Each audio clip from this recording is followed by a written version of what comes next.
Okay. I guess we're good. Alrighty. So let's start up ending B. This ought to be fun. It better be fun or I'm going to be pissed. Run, Yona. Fucking dumb bitch. Whenever I interacted with Kaine, I was reminded about something from my past. Maybe my mind has been confusing her with my sister this whole time. Anyway. Well...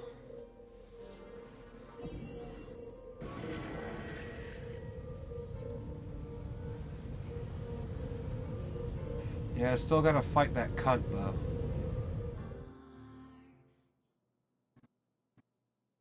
Eventually. Kaine's dreams. Okay. Oh, suck a dick. The sound of rain filled the village.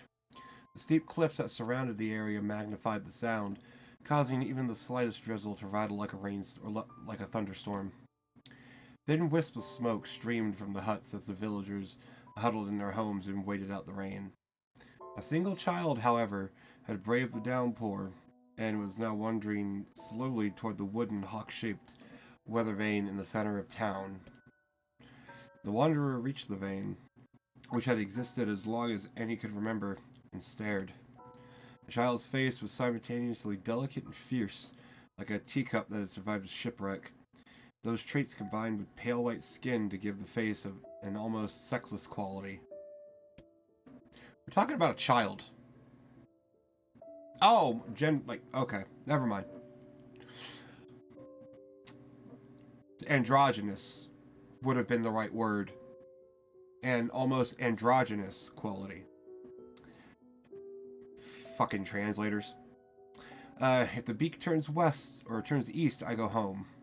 If it stays west, then The child blinked. Rain slowly dripped down the young one's short hair and began its long descent to the ground. Come on. Come on. The child felt a slight breeze and watched the vein slowly creak to life. Spinning this way and that. Yeah, this way and that for a moment. It finally settled with the beak pointed firmly toward the east. East? Really? Before the vein could move again, a jagged rock came spinning and tumbling through the air, striking home against the child's head. Deserved. The force of the blow dropped the child to the ground as a hail of stones began to fall all around. Oh no, they found me! A heartbreaking smile crept across the child's face as the stones continued their assault. Through the rain, the sounds of multiple footsteps grew louder before a voice rang out. Yo-ho, Kaine! The voice belonged to Demo, the worst of the bullies in the area. As Kaine struggled to stand, a final stone came skittering across the mud and bounced against her foot. Blood oozed from the cut above her eye and blurred her vision, but she could make out the shape of Demo and his usual gang of idiots. The boy seemed taken aback for a moment by Kaine's seeming indifference to the blood dripping from her face, but quickly regained his bravado. What's up, freak? You like the rain? You like getting all wet? Or did you finally decide to run away from home? She knew it was futile. Kaine turned to leave. Before she could get more than a few steps, the other children scrambled around her, cruelty burning in their eyes. Kaine knew those were not the only eyes on her. Their tormentors' parents watched from the safety of their homes. She was attuned to the senses. She was attuned to the sensation. It was one she had experienced many times before. While some villagers simply turned a blind eye to the actions of their children, many encouraged it openly. In a society ruled by superstition and fear, Kaine was something to be hated, and if possible, destroyed. I didn't say you could leave, freak. Demo's words chewed at her like a worm through an apple. He can't hurt me, she lied to herself, Be strong. Be brave. Be strong, Xander. Strong, Xander. He can't hurt me. He can't hurt me. He can't hurt... Oh, look, the little freak is gonna cry. What's wrong? Are you sad that everyone hates you and wants you dead? Kaine prayed for the rain to flood down and carry her away from a world that seemed to have no place for her. But if there were gods, they chose to ignore her. As Demo crept ever closer, the clouds began to thin and the rain slowed. Even the weather hates me. I'm useless, a failure. I wish Demo's rock had taken my head off. Kaine couldn't meet Demo's leering gaze. She lowered her eyes and stared at the muddy ground below. The bully moved forward until he was inches away. He could smell the scent of old meat on his... Yes, she could smell the scent of old meat on his breath. Why didn't he brush his fucking teeth? The boy grabbed Kaine's face with thick fingers and yanked it upwards. She tried to turn away, but he forced her gaze back and jammed his thumb against her eyelid to pry it open. Show me. No. Did you just say no? Demo grinned evilly. You don't say no to me. No one says no to me. Not even taking his attention from Kaine, he called to his cohorts. Come on, guys. Let's give this freak what she deserves. As soon as Demo finished, kicks and blows began to rain down upon Kaine. Demo paused, still grinning, as Kaine curled into a ball and tried to make the pain stop. I don't get you, freak. What you acting like a girl for, huh? Everyone knows what you really are. Kaine ignored the question, choosing instead to stare at the weather vane. It continued to point east, as if supremely confident about the future it had chosen for her. Go home? Yeah, that's a funny joke for someone with dead parents and no home to go to. Freak, chanted the children. Freak, freak, freak. Kaine closed her eyes and listened to the rain, waiting for the pain to start again. As the clutching hands of the village children closed around her, she bent her mind to the sound of the rain, letting it become her world entire. The rain fell, but the pain never came. Only when the laughter of her tormentors turned to terrified cries did she dare open a single blood-caked eye. Kaine was shocked to see Demo sprawled on the ground, holding his head and screaming in pain. It's fucking deserved. She could see blood welling from spaces between his fat, twisted fingers. Oh my god, he's crying. He's actually crying. Yet deprived of their leader, the other children glanced back and forth between themselves, as if waiting for someone to step forward and take charge. When no savior emerged, they began an uneasy shuffle away from Kaine. But the young girl was the least of their concerns. Instead, their attention was wrapped on the ancient woman standing a few feet away. After struggling for breath for a moment, she finally spoke in a voice thick with rage. Hurts like a bitch, don't it? Now I suggest you scatter before I throw another one. And if any of you little bastards ever touch my Kaine again, I'll do far worse than throw a rock. You can count on it. The old woman crouched down and gently touched the hand of Demo, Demo was using to cover the wound. Before he could think to protest, she ground her palm into the wound and twisted back and forth. Ow! He screamed, leaping to his feet. Stop it! What are you doing? Quit whining! Ain't no one ever died from a scratch. You hit me with a rock, you stupid bitch! A big one! That could have killed me! The old woman shrugged. Death is the best cure for stupid. Absolutely agree with that. Free Luigi. Demo's face twisted with rage at her last words. Locking eyes with Kanye. He took a step backwards and spat on the ground. Get out! Leave this village! No one wants you here, either of you! Seeing the old lady grab another stone, Demo and his companions turned tail and ran. As they fled, the old lady grabbed her side and barked out a single laugh. Ha! Look at the fat boy go! Guess he's healthy enough to run from a fight. The woman's smile faded as she turned her attention to Kaine. Kneeling down, she removed her shawl and placed it around the young girl's shoulders, then produced a cloth from the folds of her dress and began blotting at the blood on her forehead. "Oh, Kaine," she said, "why didn't you fight back? You're stronger than that lot." The words of her grandmother stung Kaine. Oh, oh, so that's why Kaine acts like that. That's okay. So that explains why when the grandmother earlier in the game said the thing she said, Kaine was like, "Bitch, you ain't my grandma." She knew immediately. Okay, no wonder. Okay, don't be nice to me, she said. I don't deserve it. Nothing matters anymore. Her tears, held in check for so long, finally began to fall on the muddy ground below. Everyone hates me. They think I cause bad things to happen. They think I'm a freak. I wish I was dead. As Kaine's tears turned to sobs, she felt her grandmother's hand on her shoulders. Her hands on her shoulders. Despite her advanced age and diminutive size, she was a woman of surprising strength, and Kaine found herself unable to turn away. Don't talk like that, girl. It's a river wide and deep that flows between the realms of this world and the next, and it grants no mercy to any that attempt the crossing. You got a duty to fight until your last breath. Understand? The old woman tightened her grip and tried to still the tremor in her voice. You know the pain of losing someone close to you, Kaine. You know because you survived it. As the words hit home, Kaine was struck by the force of her love for the old woman. As a young child, she didn't even know her grandmother, but when her parents died, the woman quickly accepted her as her own. Grandma, as Kaine called her, was cunning, vulgar, quick to violence. The first few years together had not been easy, but with each year that passed, Kaine and her grandmother had grown closer.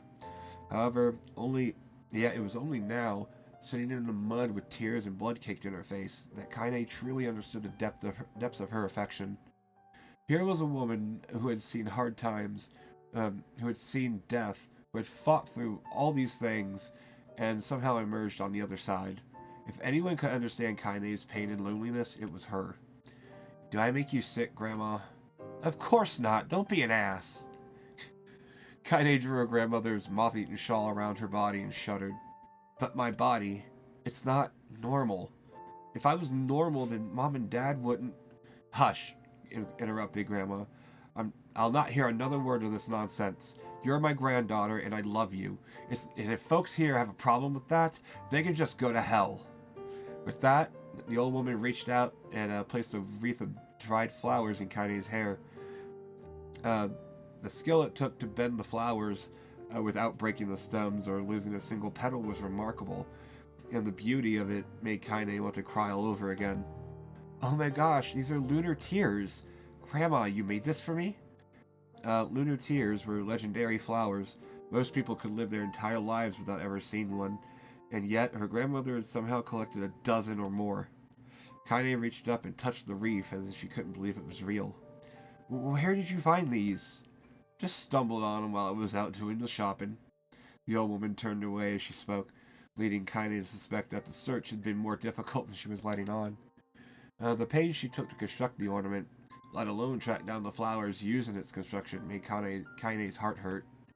She reached up and gently adjusted the wreath, admiring the way it felt between her fingers. Didn't quite turn out right, said her grandmother as she squinted at it. These old hands have trouble with delicate work, but it sure looks good on a pretty girl like you. Kaine blushed and turned away. You think I'm pretty? Of course you are. What a fool thing to say. Thank you, Grandma. Her grandmother smiled. You're gonna be fine, you and me. As long as we have each other, we'll be just fine. Kaine took her grandmother's hand in hers, and the two of them struggled to their feet. As they began the long walk home, Kaine gripped the hand with all her might, and as if trying to stop smoke from drifting away in the wind. The rain had stopped. Kaine stood beneath the weather vane, watching it spin in lazy circles, no longer caring about the direction it faced when it stopped. I don't need to escape. I have a home now. Grandma loves me, and that's enough. Even if it's us against the world. Kaine let her gaze drift up past the vein and into the cloudy sky. The last faint hints of a rainbow were slowly fading. As she turned and headed for home, the light scattered into a million particles and vanished, seemingly taken away on the breeze. Man, I got more reading? Oh my god, when did this turn into novel NieR? In the distance, Kaine heard the steady sounds of an axe striking wood. The noise had a purposeful quality to it, as she was hearing a master woodsman go about his work. The firewood being produced, however, was as far from a work of art as could be. Pieces of every shape and size were being flung about the barren yard with wild abandon. Anyone trying to stack such wood would probably die of frustration before the job was through. Stupid piece of shit axe! Kaine's grandmother flailed away with the axe, filling the air with both splinters of wood and words that would make most hardened sailors blush. "Grandma," called Kaine. "That you, Kaine?" yelled the old woman, taking her eyes off the wood for a moment. "Don't get too close, or I might take your goddamn foot off by mistake." She brought the axe down on a piece of wood, sending chips flying in every direction. One spun past Kaine close enough for her to hear a whistle, at which point she decided to step back. Once she scuttled to a safe distance, she cupped her hands around her mouth and shouted, "Grandma, do you need help? I can get you water or lunch or a new axe or something." The axe, poised to strike another wobbly blow, paused in midair. The old woman considered her granddaughter's offer for a moment, then smiled. "Tell you what, since I'm doing such a piss-poor job at chopping, you come here and take over so I can get the water. Shades have been restless lately, and I don't want you running into one of them bastards." Relinquishing... Ooh. Oh, this don't sound good. She probably should have taken the axe. Relinquishing the axe. Relinquishing. Her grandmother picked up a long pole with wooden buckets on either end. Gathering water was by far the most difficult of the two jobs, but Kaine knew better than to complain. Once Grandma's mind was set, there was no change in it. Kaine did her best to help with chores, but Grandma took every task that required travel to the village. Though she had a long list of plausible excuses, Kaine knew the real reason. She didn't want her granddaughter to be taunted and harassed by the villagers. Once Kaine moved in, Grandma decided to take up residence a good distance from the area. Out of sight, out of mind seemed to be the best policy when it came to the villagers and a granddaughter, and rare were the days when any but the two could find a rocky arc of land they called home. Could be found on the rocky... Yeah, whatever. I can't read. Kaine enjoyed the solitude, but harbored a secret resentment that her grandmother was forced to spend her golden years in such a place. After watching her grandmother leave, Kaine turned her attention to the task at hand. She had never chopped wood before in her life, and soon discovered why the old woman hated the chore. Swing after swing of the axe produced only tiny cracks in the wood, and as she finally managed to connect with a solid strike, the tool embedded itself in the log and refused to budge. Frustrated, Kaine swung the axe around her head and threw it, log and all, across the yard. Damn it! Ugh, crap! She suddenly understood the joy her grandmother felt in a good curse. Happier now, she picked up the axe, forced it from the wood, and resumed chopping. She had a natural skill with the blade, but the task was challenging, and blisters soon began to form on her small pink hands. This is tough, and my logs are all weird sizes. Phrasing is very important when you are translating.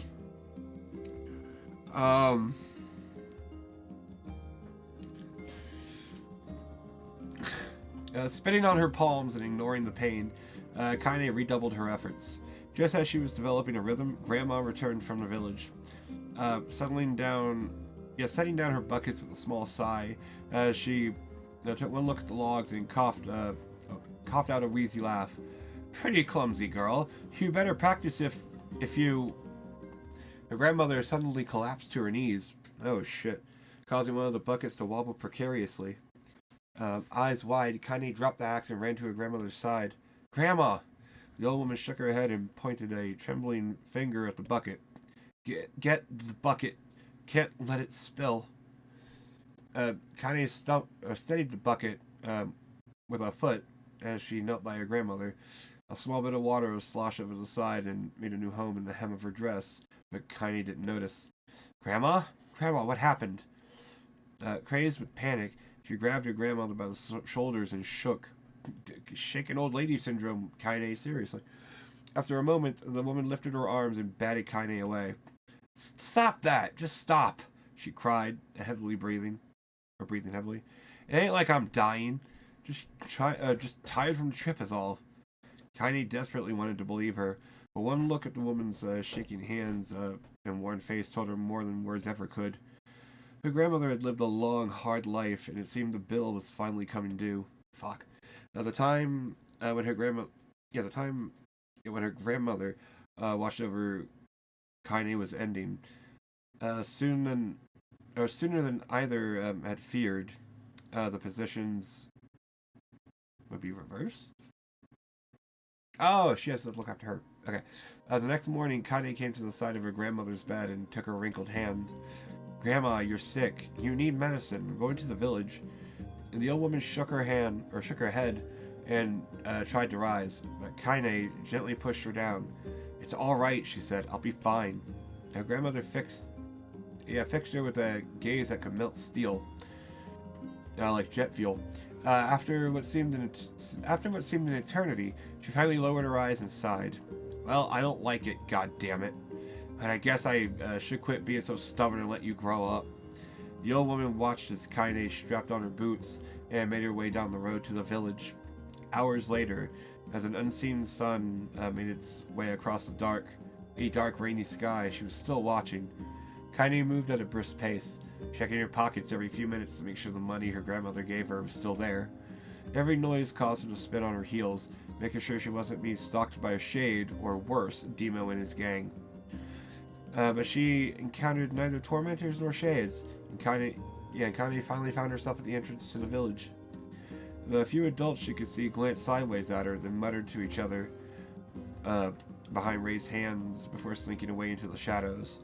Her heart racing, Kaine took a series of rapid, shallow breaths and tried to calm herself. I have to prove myself. I have to help Grandma. I have to be strong. Strong, Xander. Strong, Xander. She chanted those words to herself over and over as she slowly made her way. Finally, her eyes her eyes settled on a rotund older woman who was angrily waving her arms in the air and telling everyone who would listen exactly what she thought of Kaine's presence. Hey, lady, said Kaine with a bravado she did not feel. Where's the apothecary? The woman's flabby cheeks shook in bewildered anger. How dare this thing speak to me? They seemed to say, but Kaine saw that her eyes held a different emotion. Fear. Yeah, we're both scared, lady. Trust me on this one. Which way? Kaine repeated. The woman pointed at a small building to her right before hitching up her dress and stumbling off in the other direction. Kaine cringed, expecting a stone to come flying from the assembled crowd, but none came. Where are they getting stones in the area? You just pulling them off the side of the cliff? That doesn't seem safe. Her mind was filled with a strange sense of pride as she made her way to the apothecary. The apothecary. Yep. Oh, how did people fucking pronounce that wrong? Apothecary. Now I forget. There's some stupid way people have pronounced that fucking word wrong, and I've been making fun of it, but I can't remember the way it's pronounced now because it's so stupid. But the new emotion had little time to take root. For as soon as she opened the door, she noticed a familiar customer at the counter. It was Demo. He was clearly sent here on some kind of family errand, but because his gang of followers was nowhere to be found. Oh my god, he sputtered. I mean, what are you doing here, freak? And the insult was delivered without force. And Kanai happily ignored it. Oh, okay. Stretching on tiptoes to see over the counter, she asked the shopkeeper for the medication. Ha! Barked Demo. That old bitch finally keel over? Go to hell, Demo! The boy's eyes grew so wide they seemed ready to fall out of his head. Before he could let fly a comeback, or worse, a punch, the apothecary told them to knock it off before he kicked them out of the store. Demo slunk out of the store, cursing Kaine under his breath. Once he was gone, she allowed herself to breathe once more, taking a brief tour of the shop while the owner prepared her medication. Countless tiny bottles filled the cramped store, while each label written in some incomprehensible, indecipherable language. An ocean of aromas assaulted her nose, creating a scent that was exotic, but not altogether unpleasant. Seeing such a variety of supplies gave Kaine a sense of peace. Surely, in a world so vast, there would be a place she could call home. On the far wall behind the counter rested a portrait of a stunning young girl. The picture had once contained bright, vivid colors, but time had worked its cruel magic, and they were beginning to fade. The beauty of the work, however, remained undiminished. You like the picture? Kaine turned to the apothecary with a small vial of medicine in her hand. Her eyes were gentle but sad. They seemed to stare through her and into nothing as he spoke. That's my daughter. I sketched it when she was just a little girl. She's been dead a long time now. Kaine didn't know how to respond. She just stared at the portrait and tried to come up with the right words. Pictures are wonderful things, continued the shopkeeper. They let the ones closest to you live on forever. He shook his head slightly, then looked down at Kaine and smiled, handing her the medication. He reached into her sizable green apron, and produced a handful of old wax crayons. You should have these. There's no one left I wish to draw. Kaine took an instinctive step back, causing the shopkeeper's face to darken. Yes, I've heard the rumors about you, he said. It's a small village, and word travels quickly. Between you and me, I'm not sure which of them to believe, but I also don't think that they matter much. I know your grandmother, Kali. Kali, yeah. And I think she was driven out of this. I think the way she was driven out of this town is just deplorable. Grandma's name is Kali? Thought Kaine suddenly. She was still mulling the new fact over in her mind as she reached out and gently took the crayons from the apothecary's hands. Your grandmother is an old friend of mine, he said as Kaine scooted away yet again. And I owe her much.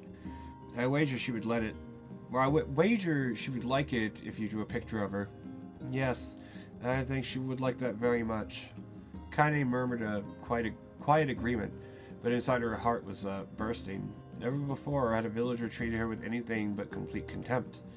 It was a tiny, almost imperceptible step, but it was a step nonetheless, and with enough tiny steps, she might one day discover the rest of the world.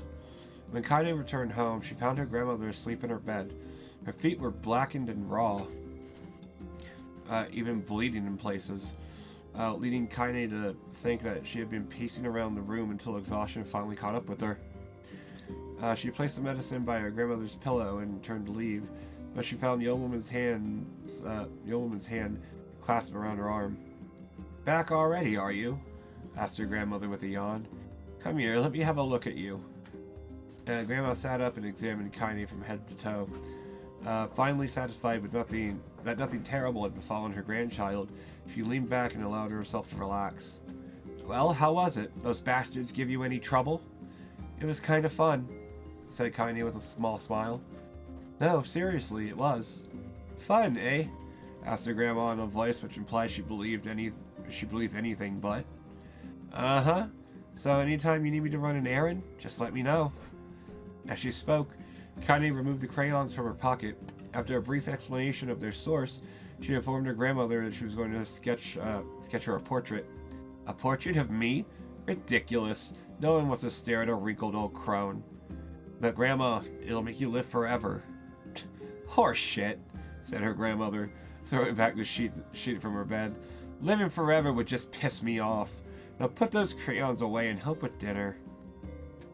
But Kaine would not relent, and in the end, her grandma found herself leaning against the wall of the house, as if posing for a master artist. Kaine took up the crayons, eyed her subject carefully, and set to work. Just as her grandmother was about to nod off, Kaine finished the piece. After staring at it for a bit, she released it from her grip and slowly let it drift to the floor. It's terrible. It doesn't look like you at all. I'm sorry, Grandma. Yeah, I thought these crayons would, make drawing easier or something. The old woman's eyes narrowed at her granddaughter's disappointment. Let me be the judge of that, she said, ignoring the pain in her back and reaching for the paper. The sketch could have been a person's face. It could also have been a boulder, a lump of clay, or an incredibly misshapen loaf of bread, all rendered in a chaotic array of colors. The old woman stared at the picture for a long time, and slowly wheezed out a laugh. Oh, Kaine, she said between laughter, you truly are my blood. You're as clumsy as me, and I love it. But, hush, I won't hear any more bull about how ugly you think it is. It came from the heart, and I'll treasure it always. True to her word, the old woman gave the picture a place of honor above the kitchen table. In the days that followed, Kaine would often catch herself staring at the portrait with a strange smile on her face, an action she interpreted as silent, mocking laughter. A week later, Kaine could stand it no longer and asked her grandma to take the artwork down. Posh, said the old woman. I'll take it down when they roll me into my shroud.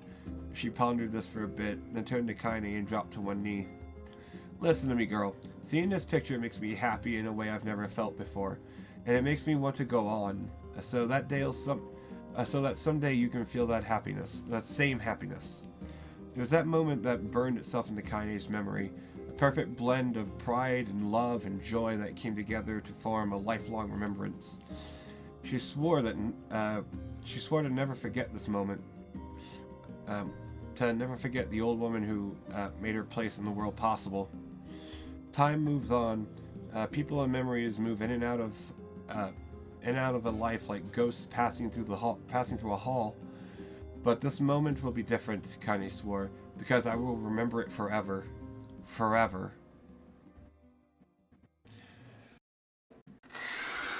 Bro, it's been half an hour! Why are we reading? Welcome to NieR Story Time. We're reading. Apparently, NieR is a visual novel. Actually, not even a visual novel. It's a novel. This has turned into a fucking novel all of a sudden. So now we're just reading short stories. That's basically it. It's just short story time. So fuck it.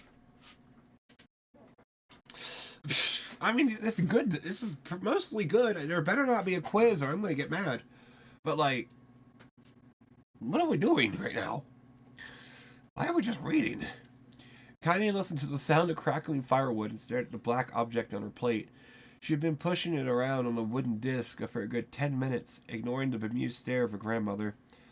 Finally, she summoned the courage to give the object a brief sniff. A sharp, bitter scent flew up her nostrils and made its home there, causing her face to twist with disgust. Grandma, I can't believe you want me to eat a bug. The old woman... Oh, let me get my phone here. The old woman threw some more wood under the cooking pot and snorted. It's no bug, you fool girl. It's a berry. Why the hell would I be feeding you bugs? Yeah, well, it sure looks like a bug, said Kaine. But I think it's burnt or something, because it smells terrible. With that, Kaine held her nose and threw the berry in her mouth, chewing as little as possible. Oh yeah, that's terrible, alright. Why, you little brat, laughed the old woman. Look at the sass on you. You've been spending too much time with me, and that's a fact. 5 years had passed since the moment when Kanye's grandmother saved her from the bullies. As often the way with two stubborn people, the relationship grew in fits and starts, but moved forward all the same. Meals that used to be somber affairs were now filled with laughter and hurled abuse in equal measure. Kaine could not remember a time when she had been happier. As the years went by, Kaine started to shoulder more and more of the daily responsibilities. Her grandmother's legs grew weaker by the day, and she could no longer do many of the chores she used to take for granted. And so this morning, I found Kaine lacing up her work boots with a breakfast of burned berries rolling through her belly. Where are you going today? Asked Grandma suddenly. Kaine looked up, surprised. The old woman rarely asked for specifics anymore. Well, I'm going to check out the kelma trees and see if they were ripe. I thought we could make some jam or something. Oh, and I'm going to pick up some flagstones, so I need to take the wheelbarrow. Flagstones? What in the hell for? Kaine stared at her grandmother, then held out an arm and swept it around their home. Constructed mostly of cloth, rope, and rubble. The old place sagged like a boxer in the final round. Okay, that's a reference the reader is going to understand, but in universe, that doesn't make sense. Grandma, a dying cat could chew through this house. I'm going to build a stone wall so that we have some protection. The old woman laughed, exposing her toothless grin to the world. God damn, girl, if a bunch of thieves want to ransack this old place, let them come. We have nothing worth stealing anyway. I'm not worried about thieves. I'm worried about shades.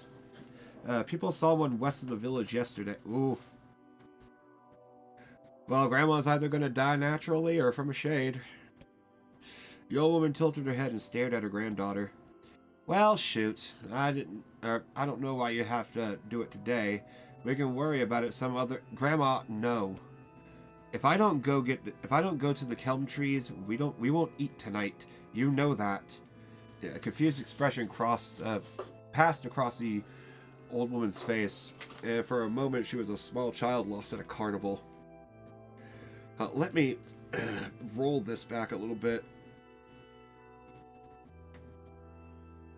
I'm going to get the actual thing here exposed in this.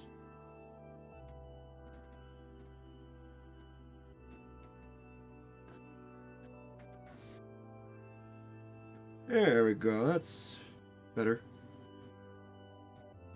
Yeah, having that cuff rolled down feels a lot better than just having it like right there like that. So let's do that to that. Real quick.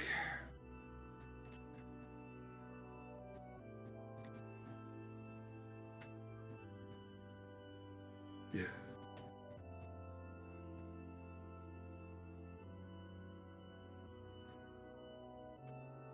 Okay, that'll work.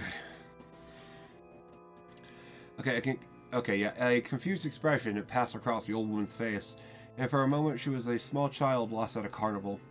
Yes, she said after a bit.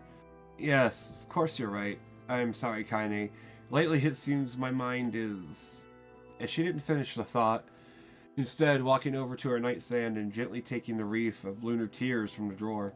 The flower's petals had aged to a brilliant whiteness, and Kaine thought it was more beautiful now than the day she first received it. You're gonna be a true woman soon, Grandma said as she placed the flowers in the girl's hair. So that means less chatter about shades and building defensive walls, and more talk about how beautiful you've become. Annoyed, Kaine reached up to remove the garland, but the look on her grandma's face stopped her hand. You're a beautiful thing, said the old woman, and there ain't another like you in this world. I'm very proud of you. Okay, Grandma, that's enough goddamn compliments for one day. Such a mouth on you. Where did that come from? Gee, I wonder. I'll teach you to sass me, girl, yelled Grandma. Suddenly, she lurched forward and grabbed Kaine by the ears, pulling her around the room with a crazed grin on her face. Grandma! Kaine yelled out in a quaking voice. Grandma, stop it! What the hell? The old woman stared at her and blinked, then slowly held her wrinkled hands out as if this was the first time she had ever seen them. I don't know what happened there. I'm sorry, girl. Sometimes my mind just... Kaine thought the look on her grandma's face was the most heartbreaking thing she had ever seen. Listen, she began, maybe I should stay home after all. No, I won't have you stay here to keep an eye on an old codger like me. You go get your fruit and your wall and whatnot. I'll be fine. And when you come back, I'll have a nice grasshopper dinner waiting for you. Kaine rolled her eyes and kissed her grandmother on the forehead and made ready to depart, trying desperately to ignore the worry that was gnawing at the walls of her heart. Kaine could feel the old woman's eyes watching her as she moved down the path. Don't turn around, she told herself, but in the end the temptation was too great. She spun on her heels and took one final look and saw a small, bent woman standing in front of a ramshackled hut with a sad expression on her face. God, she looks so old now. It's like the wind could reach down and just carry her away. Kaine worried about her grandmother all day, causing her work to suffer. What little fruit she could collect was tossed carelessly into the wheelbarrow, and she could only find a couple of stones before losing interest in the project. Finally, as the dusk approached, she decided to call it a day.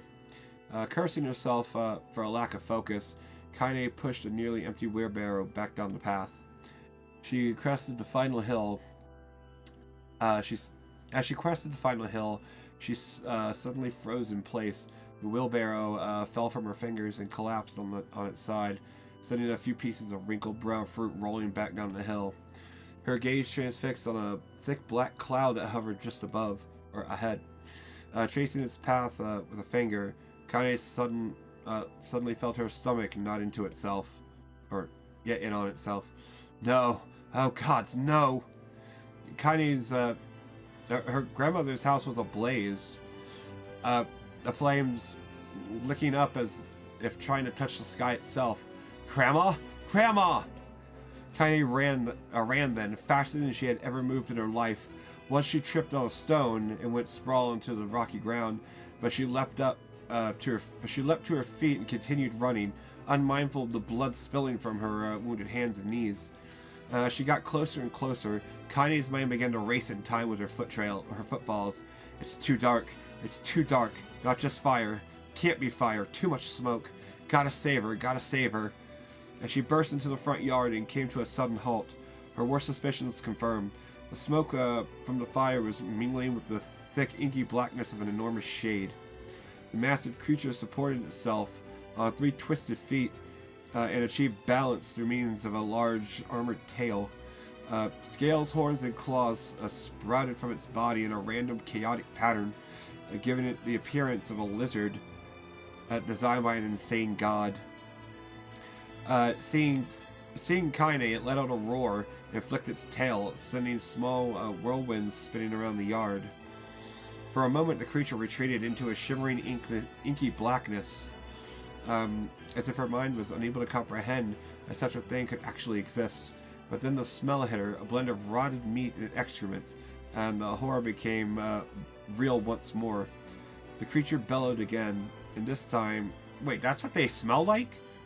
Rotten meat and shit? Okay. I didn't know shade smelled like that. Yeah, damn, that's terrible. Okay, the creature bellowed again, and this time Kaine responded with a scream of her own. Alright, you bastard!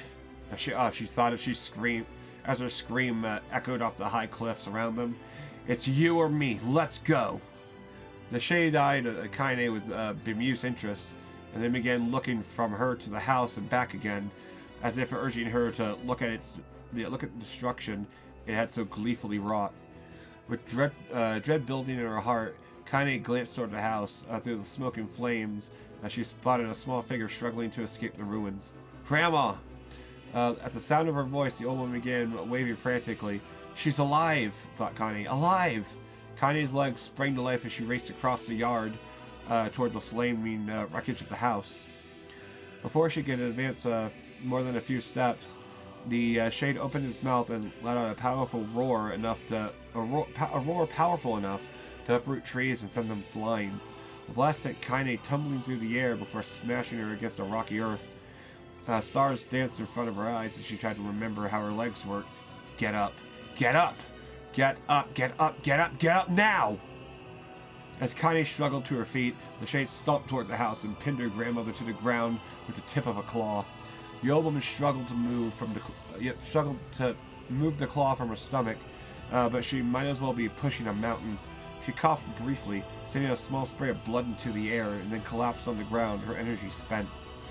Kaine lurched to her feet, only to fall back to earth with a gasp. Her ankles were on fire. One or both of them were surely broken. Ignoring the pain that screamed through her body, she began dragging herself across the ground, leaving a drunken trail of dust and blood in her wake. Grandma, hold on, just a little longer. Her grandma's face was turning blue. Her eyes rolled back until only the whites were exposed. Kaine pulled herself across the ground with maddening slowness, the distance seeming to increase with every second that passed. The shade glanced between the two women and flicked out its tongue. Its giant mouth turned up at the corners. Short, panting breaths belched from somewhere deep inside its core. Bastard, laughing at us. She had no idea how such a mindless creature could experience emotion, but there could be no doubt the shade was taking joy from their suffering. Yeah, I see your plan. The shade moved its claws slightly, allowing Grandma to breathe again. It was clearly keeping her alive, only to snuff out her life when Kaine was close enough to touch her. I'm gonna kill this bastard. Summoning all her strength, Kaine rose to her feet. There was a sickening snap from her right ankle as her foot twisted backwards. As she forced it from her mind and began to hobble toward the monster. Pulling a small knife from the pouch at her waist, she leapt at the foot that pinned her grandmother and plunged the weapon deep. Give her back! She screamed. Give her back to me! It was like stabbing a rock. After a few swipes, the knife broke at the hilt with a dull snap. The shade panted laughter again, and then raised its tail and sent it rushing through the air toward the young girl that latched to its foot. Kaine never had a chance. The tail struck her square in the chest and sent her crashing to the burning wreckage of the home. As she lay on the ground with blood pouring from multiple wounds, a small, weak voice spoke up. Kaine? Kaine's vision blurred as she forced herself to focus on the sound. Finally, her eyes cleared enough for her to make out that her grandmother's hands reaching out to her through the smoke. Grandma? Kaine, you gotta run. You can't best this one. Kaine grabbed the hands and held on with all her strength. Grandma, come on, we have to go. The old woman coughed loudly. One of her hands, slick with blood, slipped from Kaine's grasp and thumped to the ground below. Grandma, no, no! I said run, god damn it! You have to live. You have to get through. The thought would forever stay unfinished. Forever stay unfinished.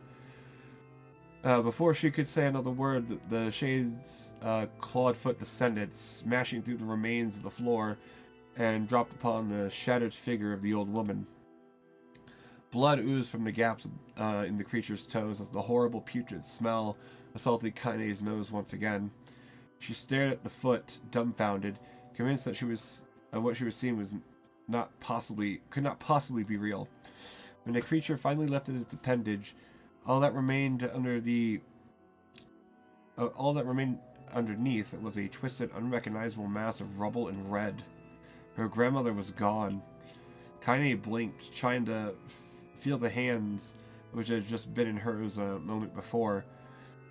For a fleeting instant, she could remember the warmth of that embrace, the trembling of the fingers, but then the sensation drifted away on the breeze and was gone.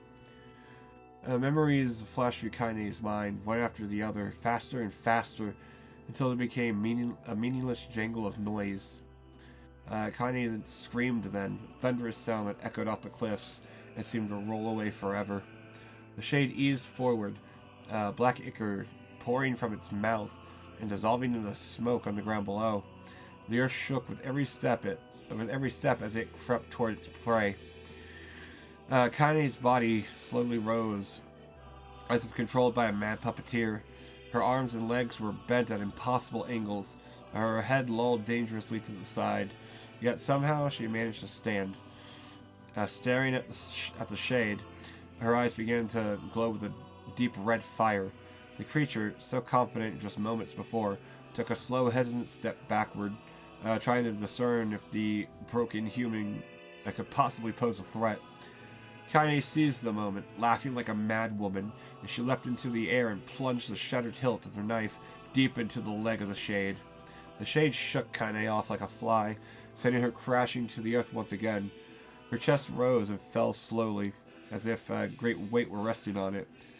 Moist sounds of pain echoed through her mind. Something warm and thick oozed from her ears. Is that blood? I think it is. I think I'm bleeding to death. No. Can't die. Grandma told me to live. Deep inside Kaine's mind, something finally broke. The sound, the pain, the smoke and flames, all of it faded away until all that remained was a single incantation repeated over and over again. Kill it. Kill it. Kill it. Kill it. Kill it. Kill it. Kill it. Kill it. Kill it, kill it, kill it, kill it, kill it, kill it, kill it, kill it, kill it, kill it, kill it, kill it, kill it, kill it, kill it, kill it, kill it, kill it now! As the spark that was Kaine slowly began to flicker and die, she felt her desire to kill and her desire to live blend into one. The distance between heartbeats grew longer and longer and longer.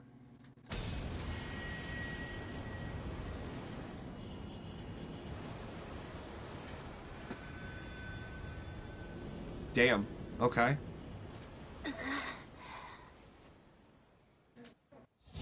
Well, that's some shit.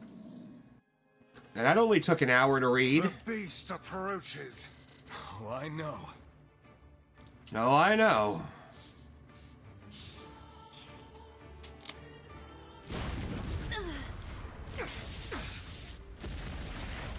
So I guess that whole time, the 5 years she was stuck in there, she was just dreaming of her grandmother?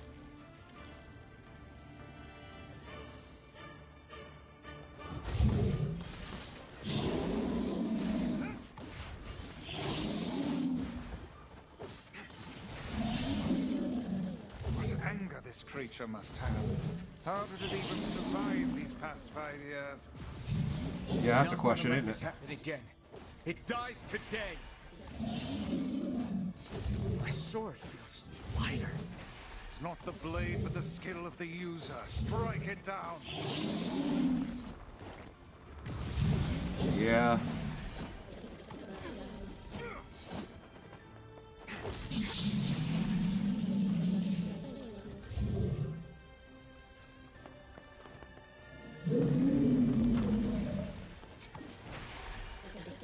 There we go. Why did it take so long to do that?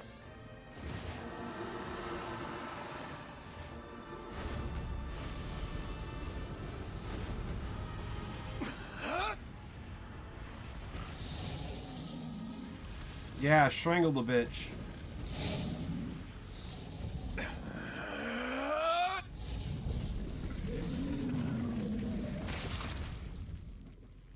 Dead. Fuck you.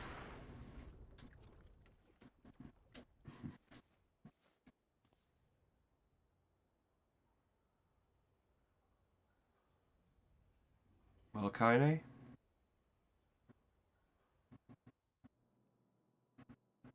Oh my god, again. Why? Why are we reading? Gently, weakly, softly. The shade, sure that its tormentor was dead, turned and stomped off toward the horizon. stopping along the way to bellow one final roar. Couldn't kill it. Shame beyond imagining. Connie tried to turn her head to the side, but only succeeded in coughing up a huge got. Got of blood? A got? Of blood? Okay. It was getting difficult to see, and only after a moment of fierce concentration did she realize that her left eye was gone. Laughing to herself, she turned her remaining eye to the ruins of her home and noticed a ragged stump of arm resting a few feet away. Yeah, that's mine, she thought with a mad giggle. This is gonna make clapping a real bitch. Ha! Cried a sudden voice from the depths of her mind. Finally gonna die, are you? Well, you had it coming.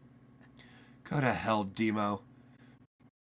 She thought at the unseen assailant. Go to hell before I pluck out your eye and feed it to the dogs.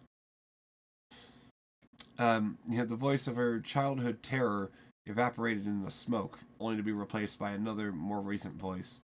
Hold still, said the apothecary. The apothecary? The apothecary?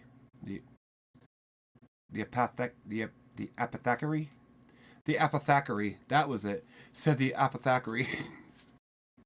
The apothecary. Like, who pronounces apothecary as apothecary? That was the way I was trying to pronounce it originally, the apothecary. Materialized from the ruins like a ghost. I want to draw you, that you can live forever. No, stop. Don't want to live forever. Want to die right here. I see, he said quietly. Well, if that's what you want. The spectral shopkeeper fluttered in and out of existence for a moment, then produced a piece of paper and sketched quickly. Stretch here. After a few seconds, he turned the page and kind of smiled. Since you rejected my offer, I decided to draw someone else. It was a picture of her grandmother, real as life. Kaine opened her mouth to thank the man, but stopped as the picture began to blacken in the middle.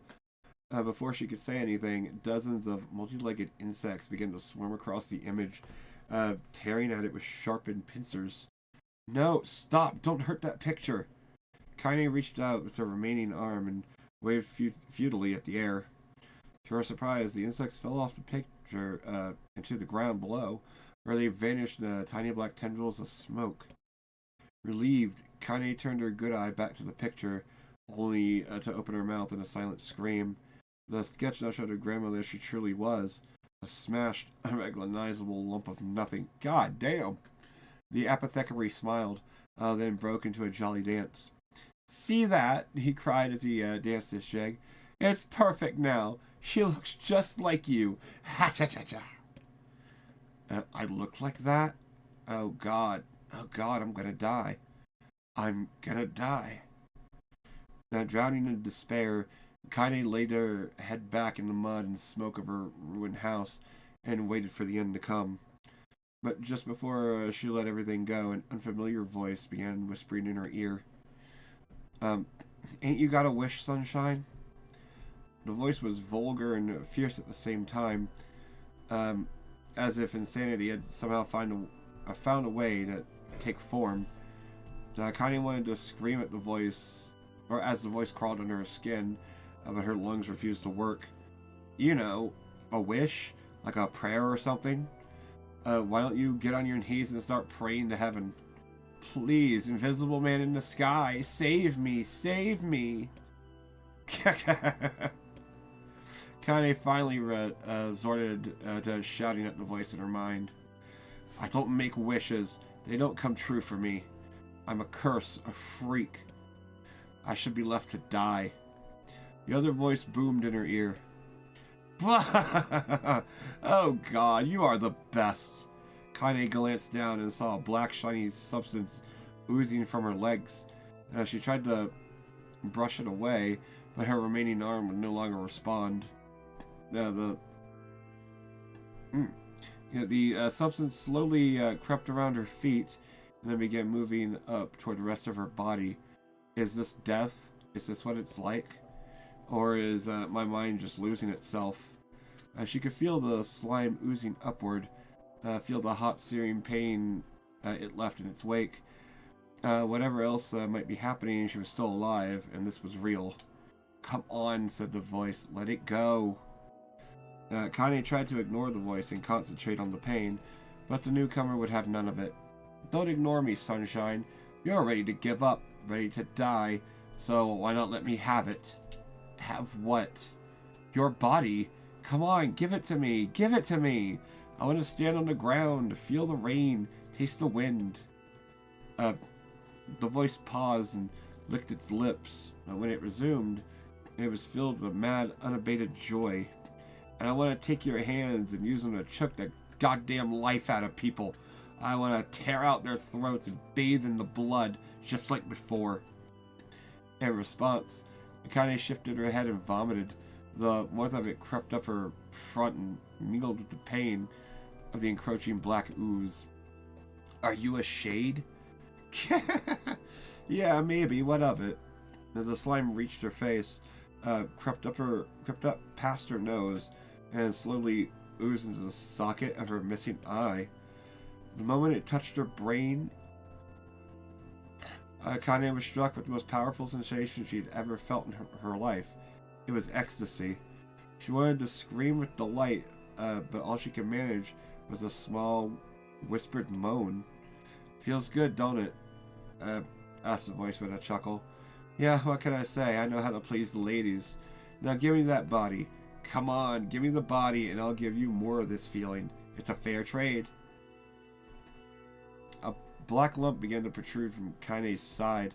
As she watched it, it grew longer and thicker, until taking the form of her missing arm. I can see better, she thought. My eye must be growing back too. The slime reached up and enveloped the rest of her face, but she managed to brush it away. Stop, she whispered, marveling at how she regained her voice. Stop. The black ooze hesitated, as if considering the request, but then quickly shimmered down her body before disappearing into a cloud of smoke. What the hell, Sunshine? Screamed the voice. We had a deal. I thought you wanted to die. Grandma said you can't die yet. A brief image of her grandmother, bloodied and broken, flashed before her eyes. She saw the shade that had killed her and heard its mocking laughter. Then closed her eyes and forced the image from her mind. Her whole body was quaking with rage. When she opened her eyes again, they burned bright red. That thing took my grandmother. I have to kill it before I die. Kanye glanced down and saw a mysterious pattern. A pattern of the shade burn itself into her left arm. Well, I'll be damned, said the voice cheerfully. Look at that, Sunshine. I think you and me are going to be good friends now. Kanye stared intently at her arm. The more emotional she felt, the more the letters seemed ready to puncture her skin and begin infecting the rest of her body. The arm clearly had a will of its own now. Stop. Gotta stop.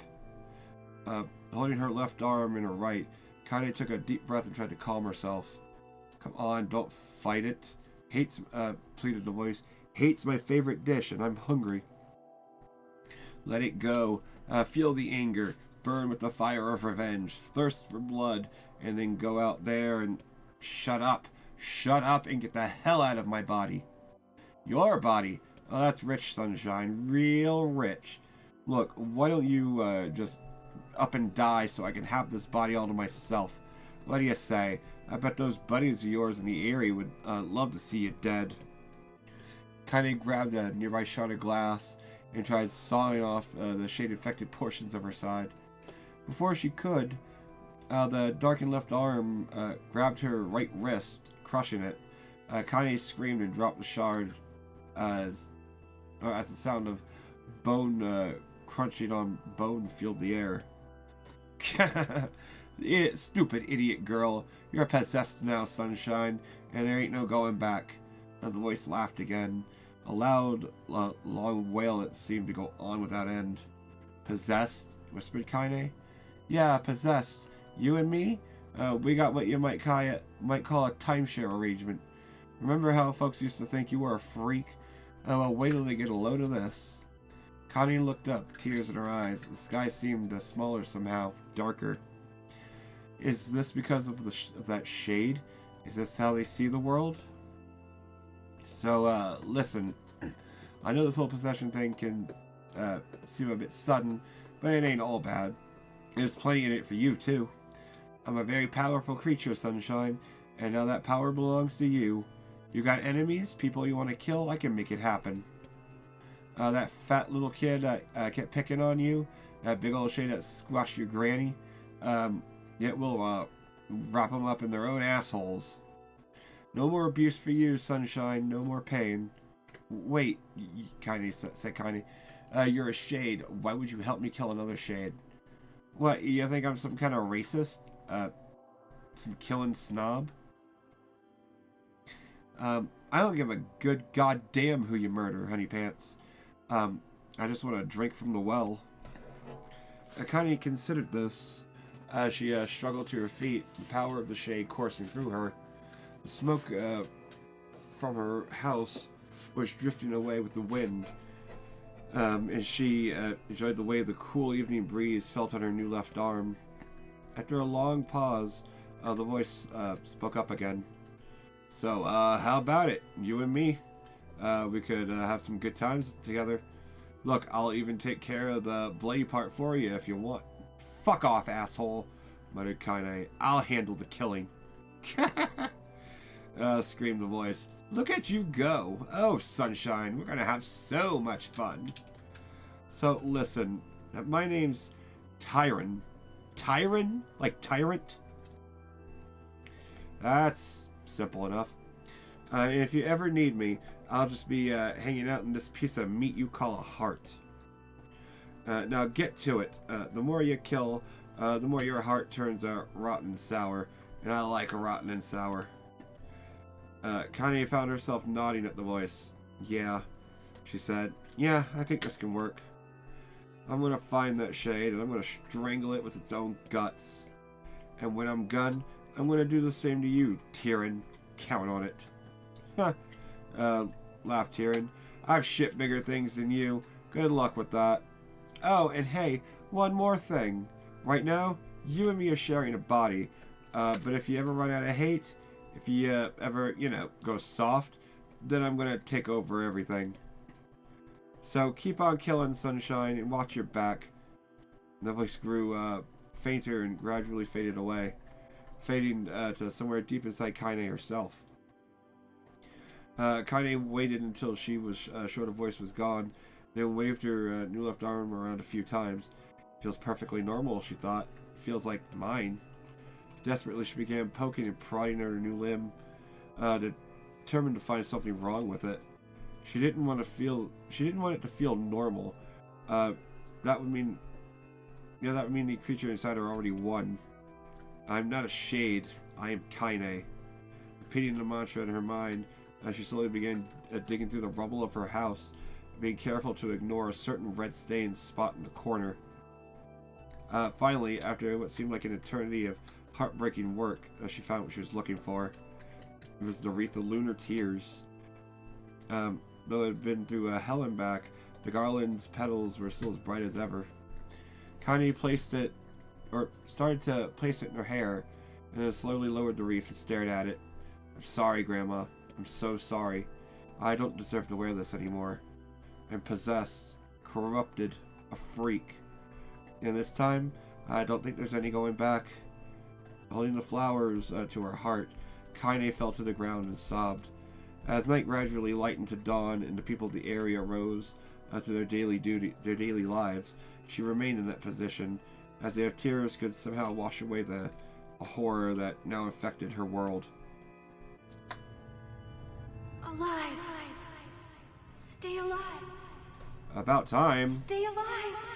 Grandma. Kaine, you gotta live! You gotta come back to us!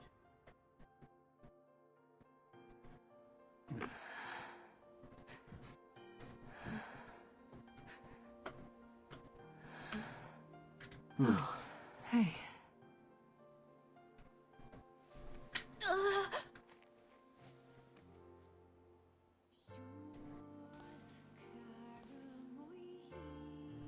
Huh.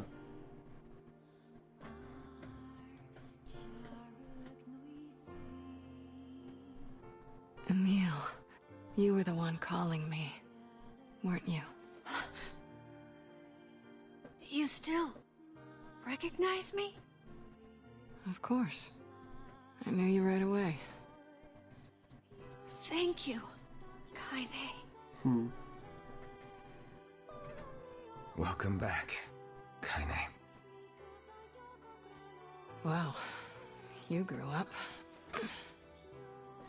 So, how long has it been? 5 years.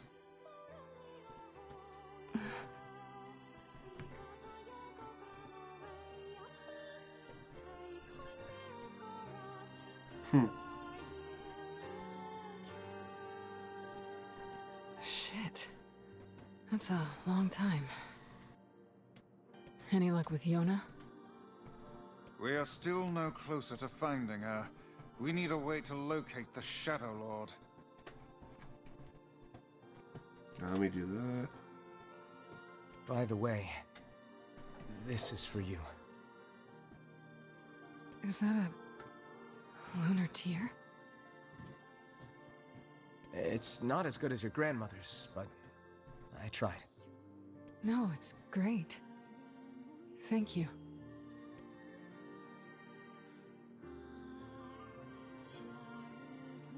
Okay. Kind Where of did you get a waking lunar from tear? her long petrified sleep. Emil's unflagging kindness. Our reunion was a happy one, and we let it wash over us like rain. That is, until Devila and Popola had to go and ruin it all.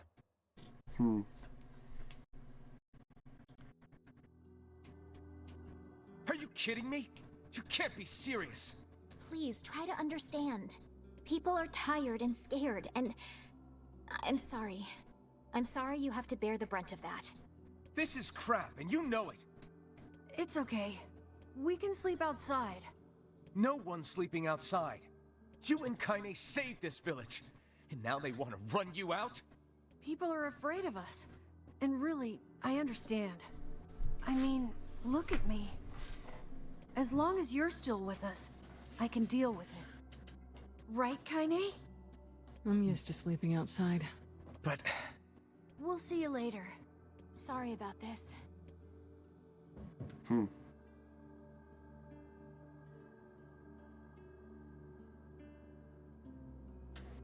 What is the matter?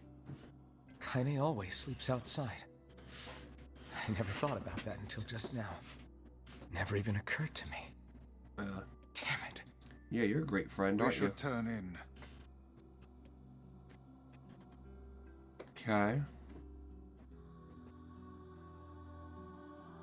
I didn't get much sleep that night.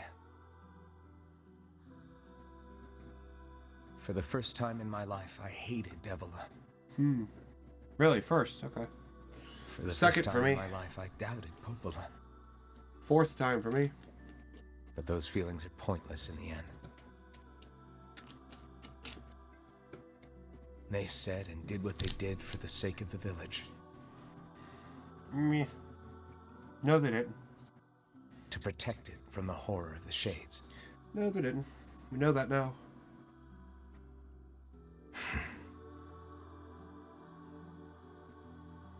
Really, how can I blame Devila and Popola? Easily. In the end, I'm just as bad. Because I never once stopped to think about Kaine and Emil's situation myself. No, you didn't. You are kind of selfish, ain't you?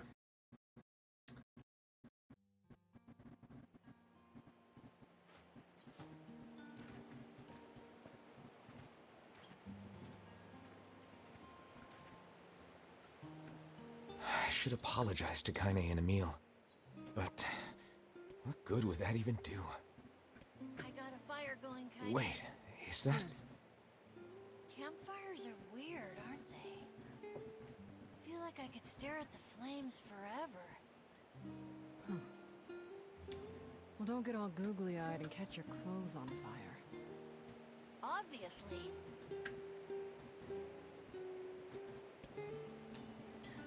Okay. I'm so happy to get to talk to you again, Kaine. Yeah, me too. I tried everything I could think of to save you, you know. I polished you with a special cloth. I poured warm water over you.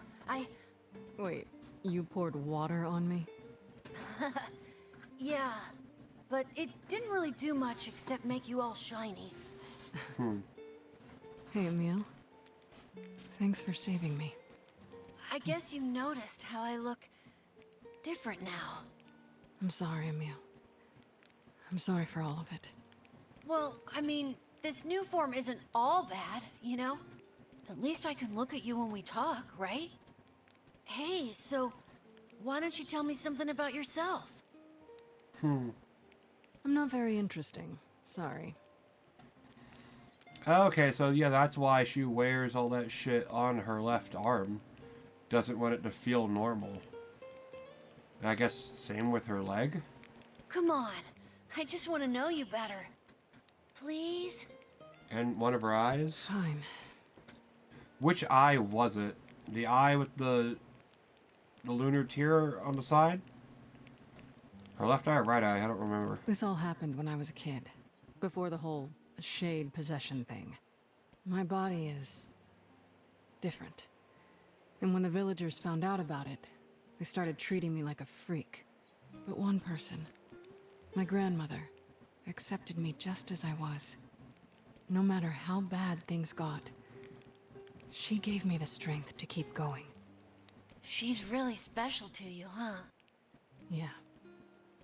Oh, hey! That gives me an idea. Since we cured your petrification, we should start looking for a way to cure your possession in my body. I know we can do it if we all work together. Heck, it'll probably be super easy. Oh. Let me guess. More warm water? Okay, can we just forget I told you about that? That's kind of funny.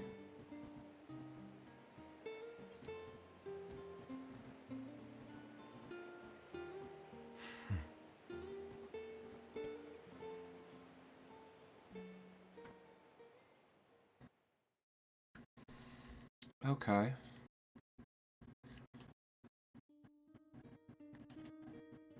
Sleep well? Sure. And yet your red eyes tell a different tale. Don't be so hard on yourself, lad. I need to go see Devila and Popola. Very well.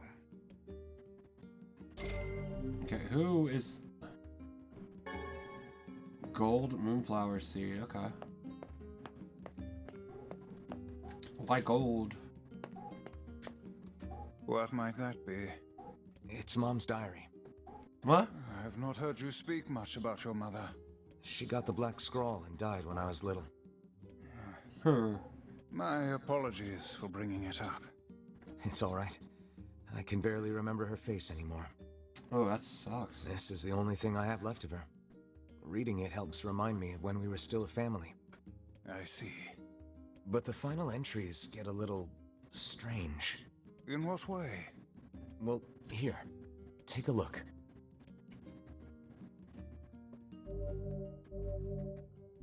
Okay. Say there. Can you not hear me? Eh? What? Why are you standing about like a slack-jawed ninny? Sorry. Felt like I was dreaming or something. Sleeping on one's feet is quite the talent indeed. Come now, there's the door. Right. Let's go. Dude, why are we father NieR?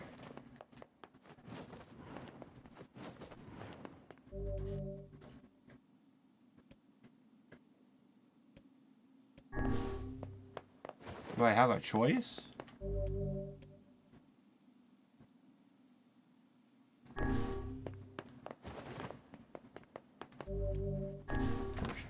Sure.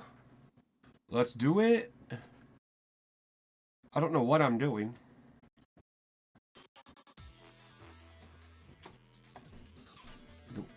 Well, this is the world of his recycled vessel. What?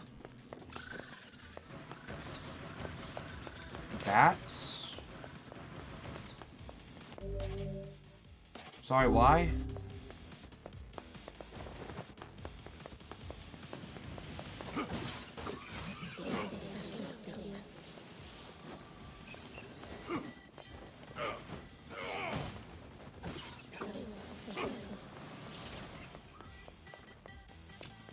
Okay. Why does it look like this?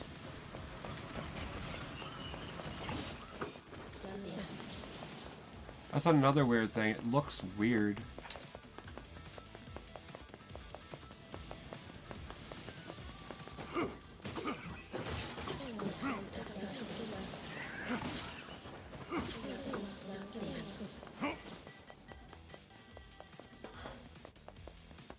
So odd.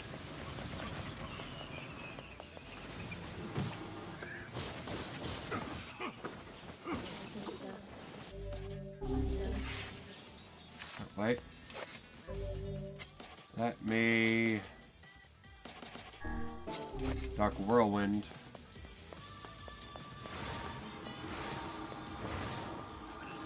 Is this a remix of Emil's Sacrifice?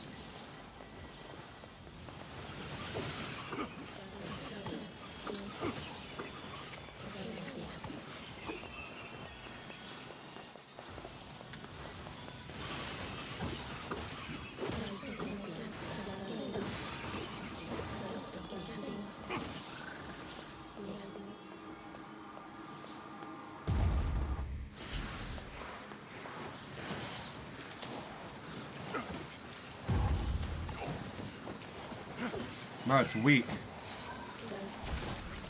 So weak.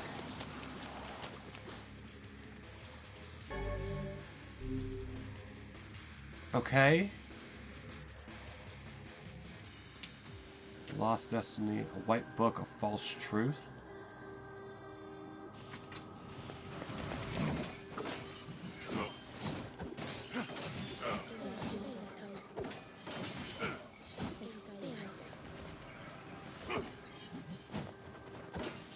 Oh, this is outside the mansion. Okay.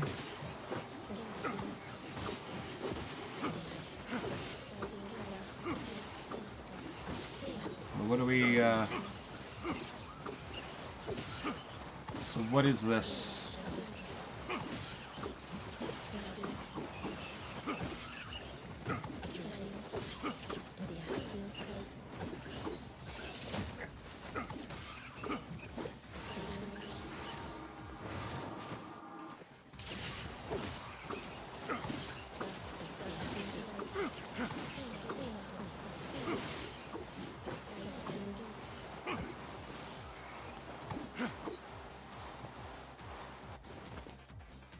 Okay.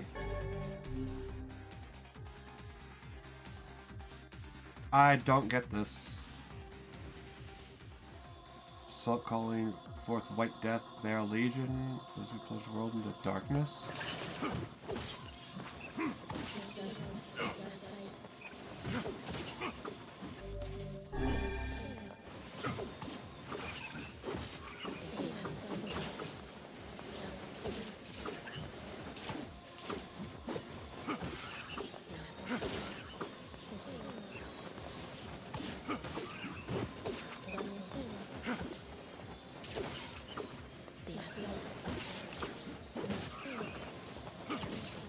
Okay.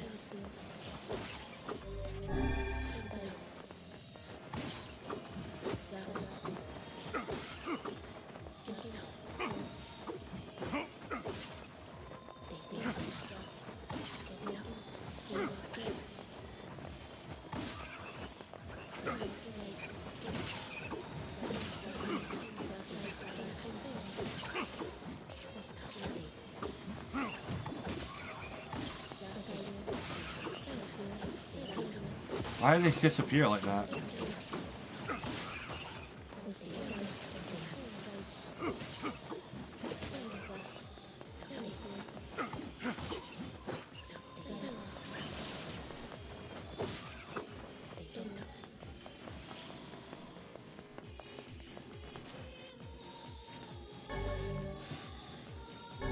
Okay.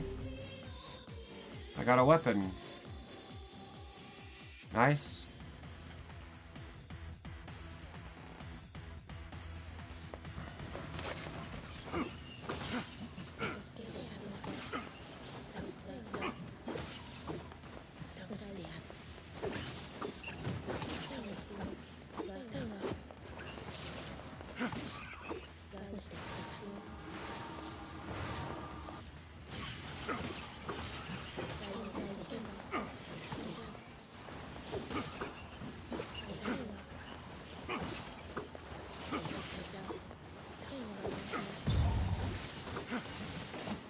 It's the same kind of boss that I was literally able to beat in like 2 seconds.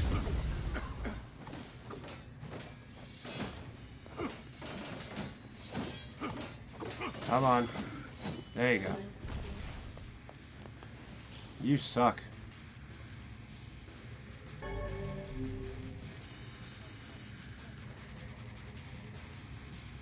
So how long does this go on for? I don't hate it. I just would like to know.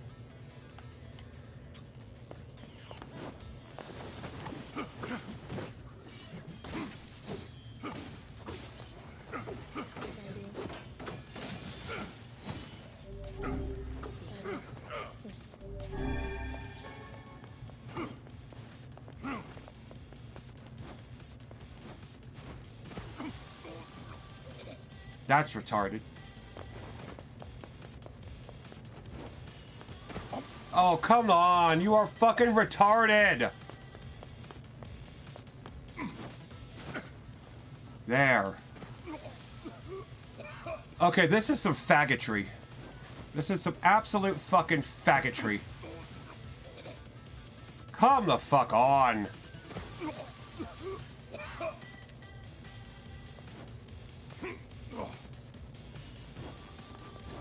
God damn, retards.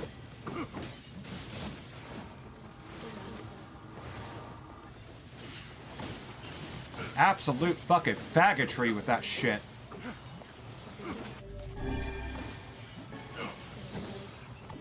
That's the kind of shit that should get somebody fucking Brian Thompson right in the fucking head. If you're gonna be that goddamn retarded, you don't deserve to be a fucking developer.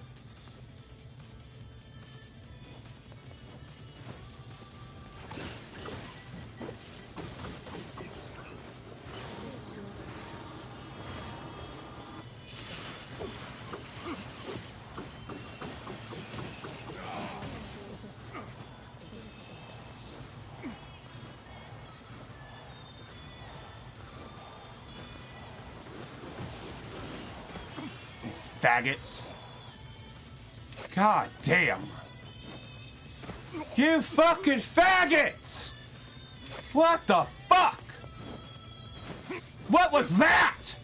God damn! What is this faggotry? Jesus fucking Christ! Just jump, asshole! Fucking hell! Come on!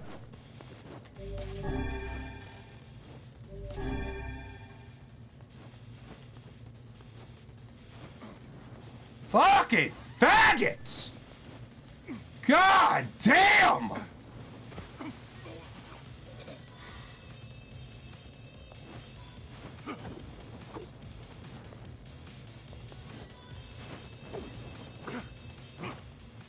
Fuck it! That is absolute faggotry of the highest fucking degree. God damn retards! Already ruining my fucking perfect fucking attitude. God damn fucking retards! How stupid do you have to be to do that shit? What the fuck? God damn!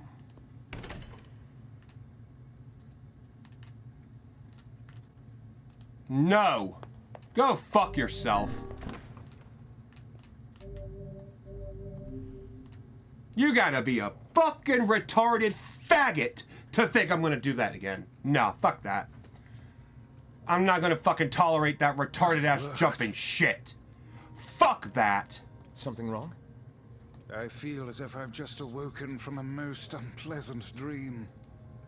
I know what you mean. That happens to me whenever I read it. No one asked.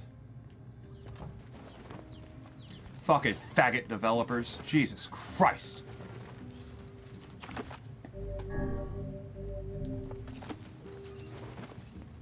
What the fuck was that 1000 experience too? What the fuck?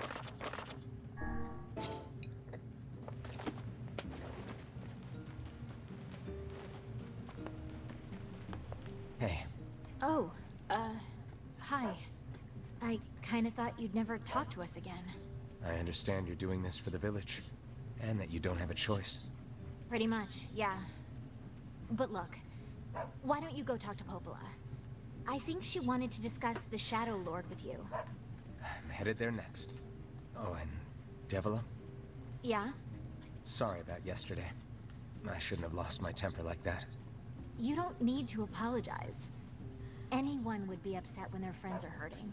Let Emil and Kaine know that we're sorry, alright? All right. God damn.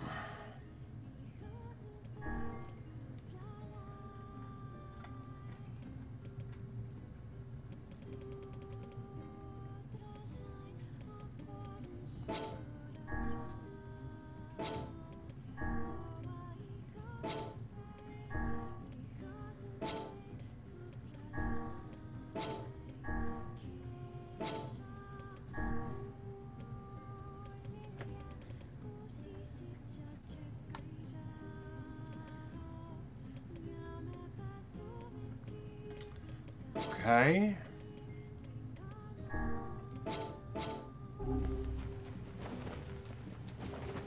Well, how do I change fucking outfits? I unlocked something. How the fuck do these retards want me to fucking do it?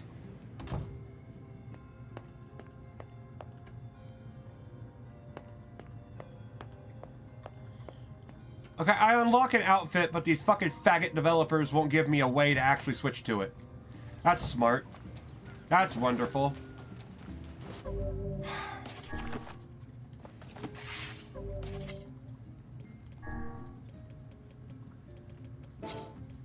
You would think they'd be smart enough to put it in here, but no. Fucking faggots can't do shit right. How fucking retarded do you have to be a developer these days? Because apparently you gotta be the most retarded fucking retard on this fucking planet just to be a developer.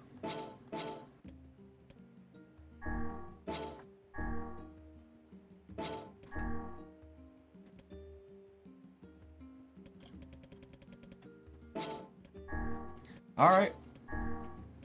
I guess these alleged outfits are just flavor text. There's literally no way to change them. So I guess it's just for flavor. Oh, you unlock a Kabuki outfit in spirit only. Fucking retards.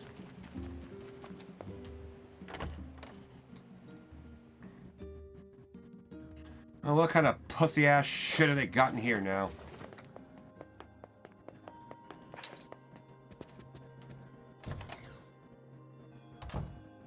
What is the purpose of this place? Yeah, what the fuck? Beats me. Maybe it's Popola's hobby corner.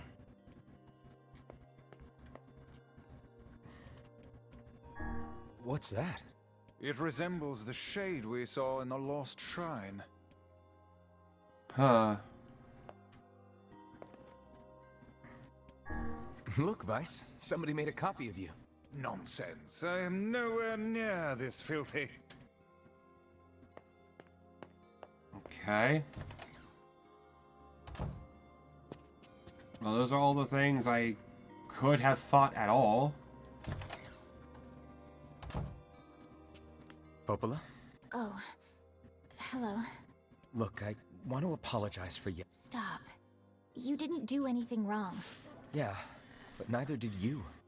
You're just trying to protect the villagers. And I jumped down your throat for it.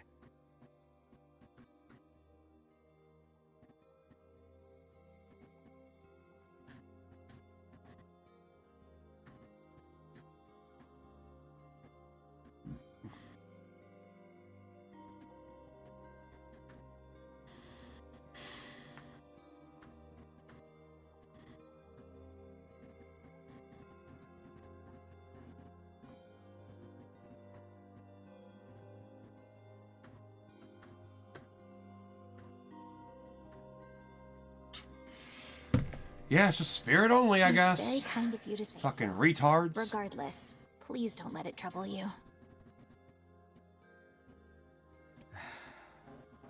Ahem. I believe there was something you wished to discuss with us. Oh, right. Yes, about that. You know about the lost shrine, right? The temple where I was first discovered. That's it.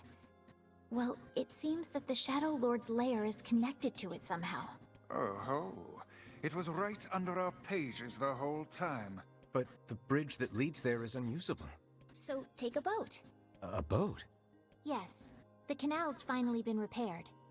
It took a lot longer than expected, what with the shades and all. I also asked them to provide a boat at the path to the Lost Shrine's back entrance.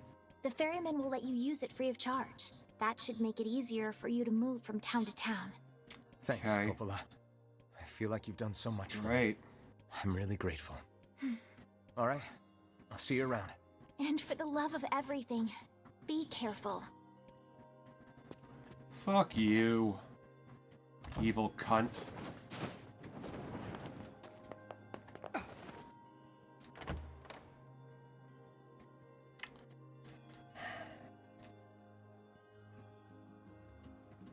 The path above the entrance to the shopping district should lead to the boat landing.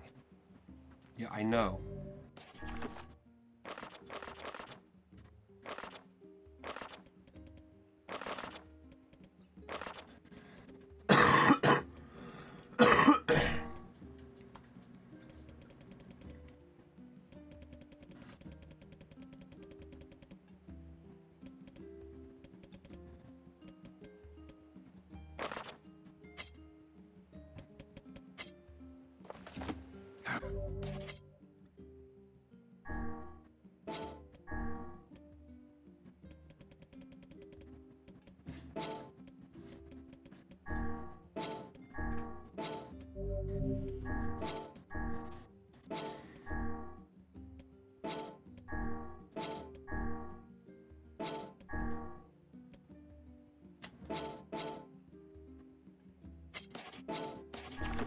Excellent to know the canal is finished.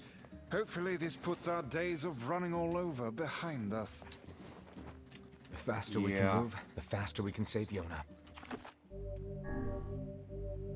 Let's use it as often as we need. How about no?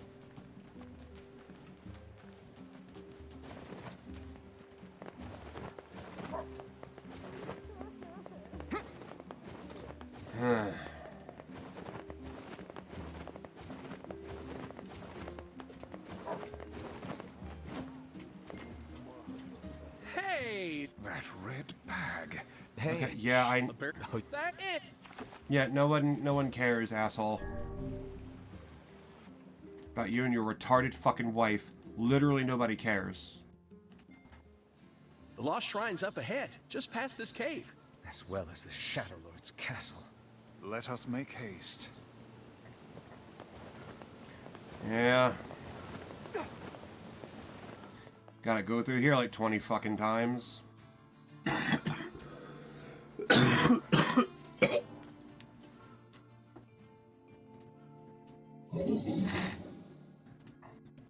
Hmm?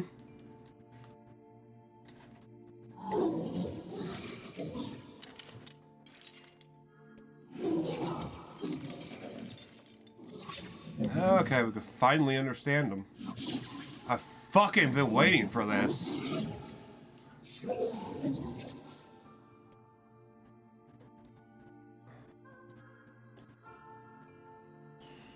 Hey, relax. How you doing this evening?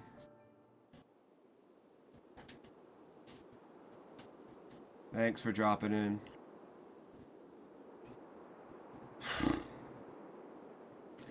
Again with this fucking thing.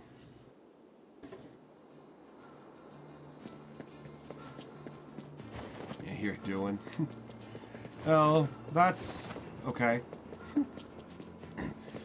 I'm doing okay, I guess. Just fucking already this game is pissing me off with retarded faggotry. So not only was the first hour literally just reading, but then they had to fucking go and do some retarded 2D jumping. Do you remember the Aladdin game for SNES? Remember how fucking shitty the jumping is? The jumping was in that?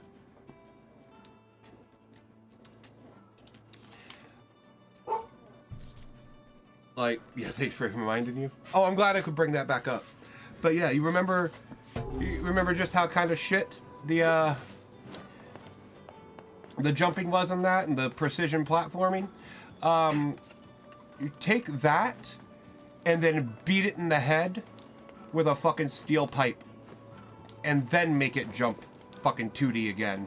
That is the level of 2D platforming we're dealing with here. And I only bring up Aladdin because that was literally what they had me in, was a fucking section that looked like Aladdin. Fucking sand everywhere, you jump into it, you fucking drown in it. That's the only reason it reminded me of that, and I was thinking, well, they copied the wrong fucking thing from that game. But yeah. So that kind of pissed me off for a little bit.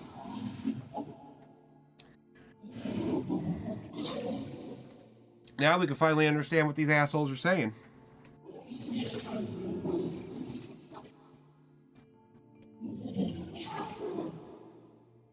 Yeah, Hansel is dead. Why aren't you dead?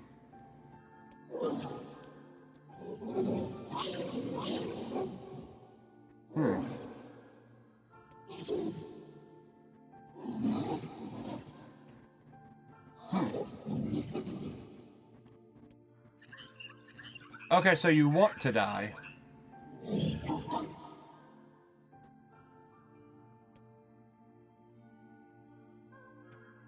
Okay.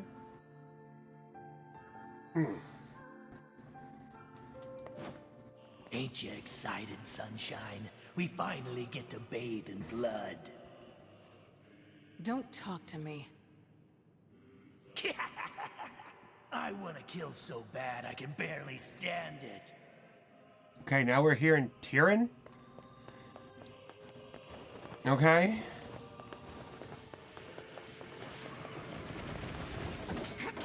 So yeah, Kaine has a shade inside of her. Named Tyrion. I'm gonna die too. You feel your robot frog? Oh, don't we all at this point? Wouldn't that just be better than continuing?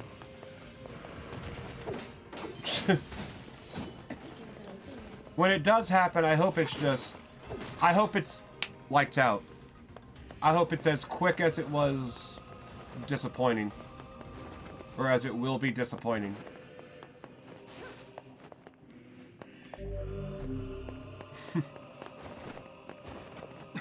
If I had to rate my own murder, I would rate it a 2 out of 5. Could have been more creative.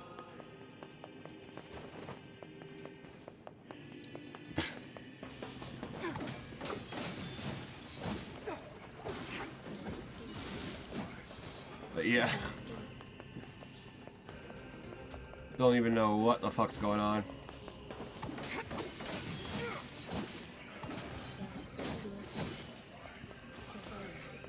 Okay, we can understand the bigger shades at least, but why? Why just the bigger ones? Oh, you guys suck my dick with these.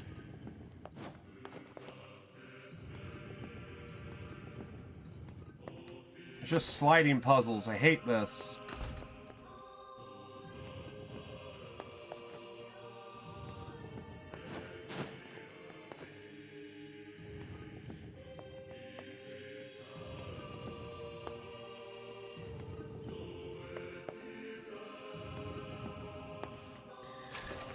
And this is just... This is all too easy.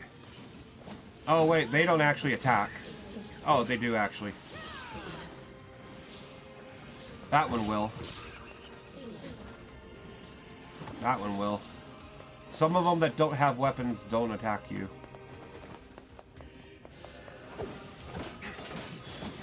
Ones with armor always attack.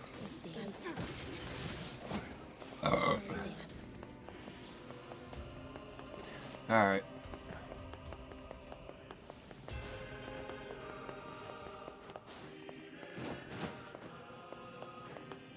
Can I not? Oh, I have to.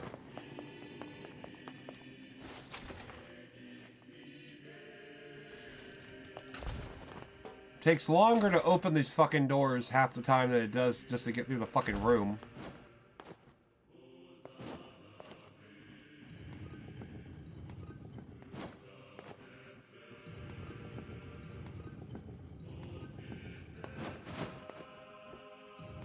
No. Asshole.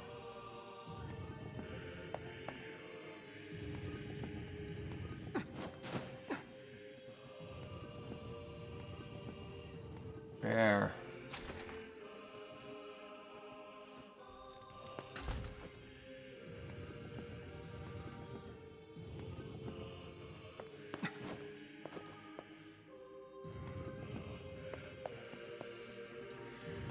Eh.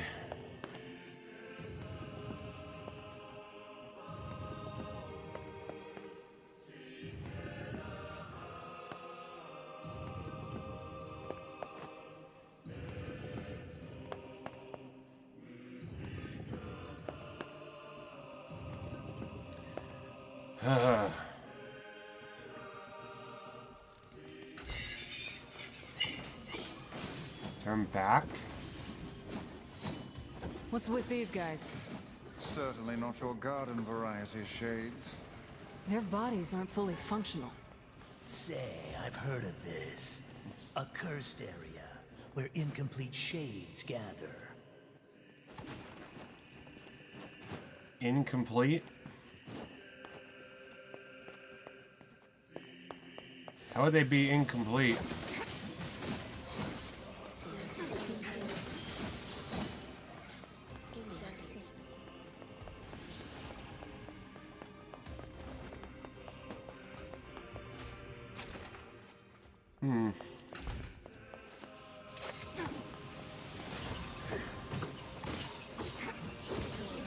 Oh yeah, they won't.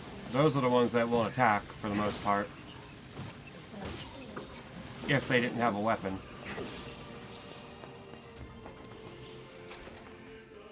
It don't matter, I'm gonna just murder every one of them anyway, so...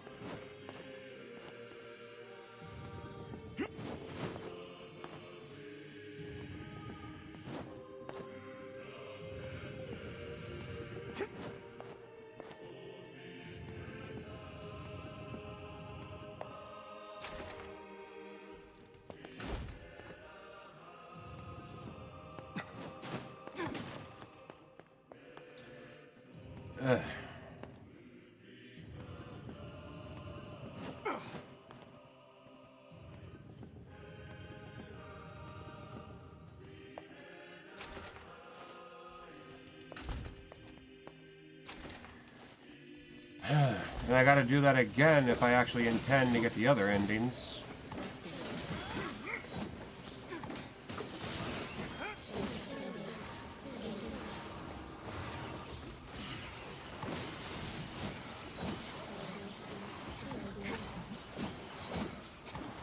I don't know if it'd be worth it.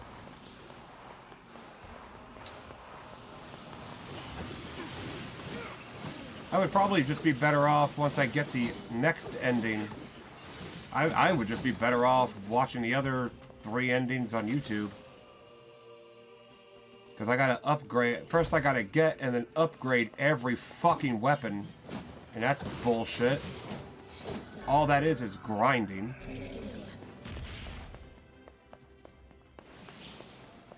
Gotta grind for fucking ever.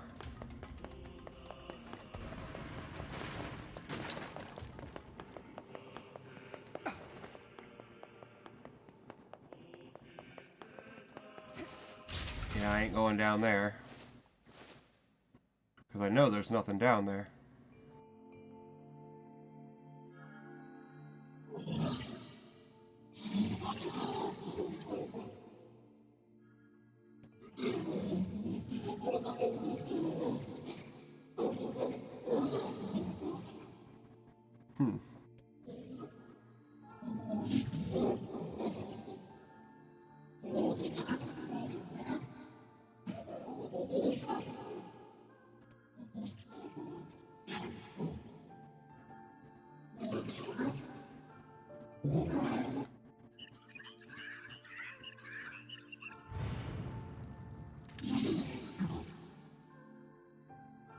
Ah.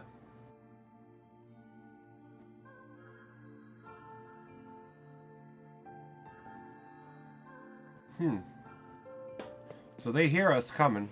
Kaine, Emil, look, from now on, I'm going to sleep outside with you.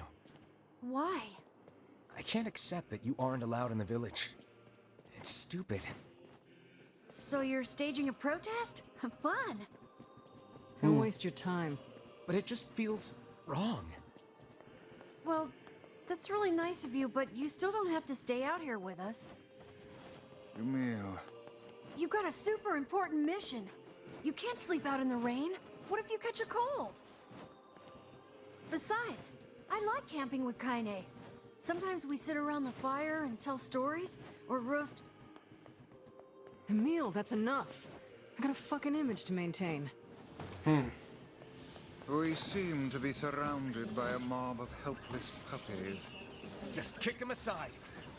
No, don't kick the puppies. Not hard, anyway.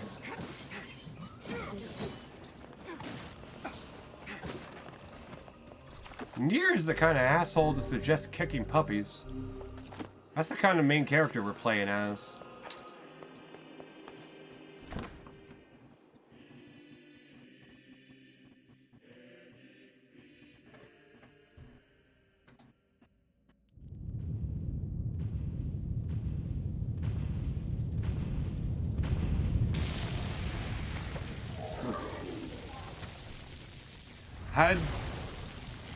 How did you get up there? In the time you heard us open that door and get here, how did you get up there? What's going on? There's dozens of them!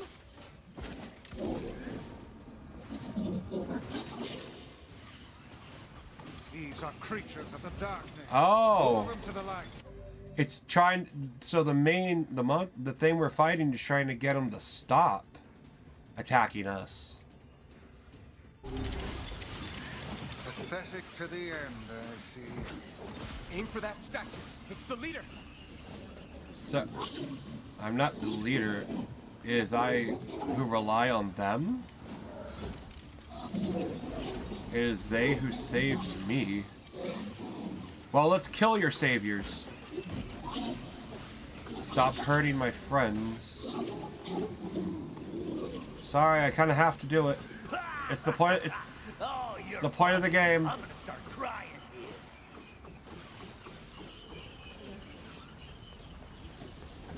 I don't have a choice. I kind of have to. Creatures, you cannot hope to best me. These little bastards just keep coming. These creatures cannot abide the sun. Lure them into the light.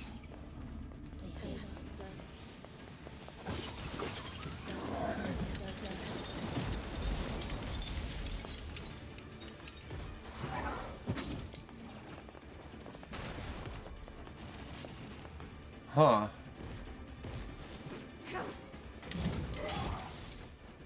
A little pathetic, if you ask me.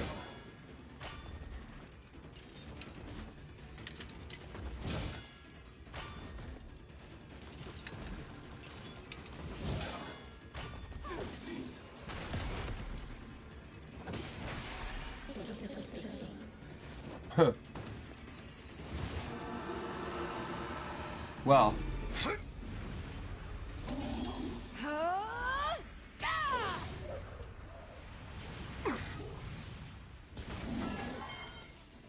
Have you felled the beast? Technically.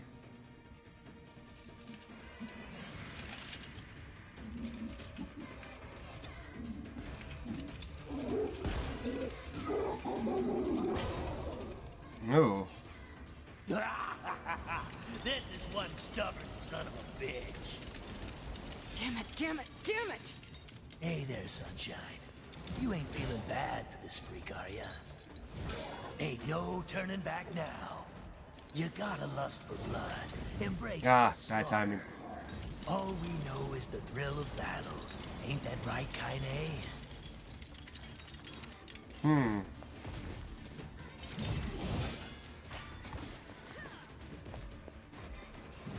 Doesn't feel right fighting this thing now.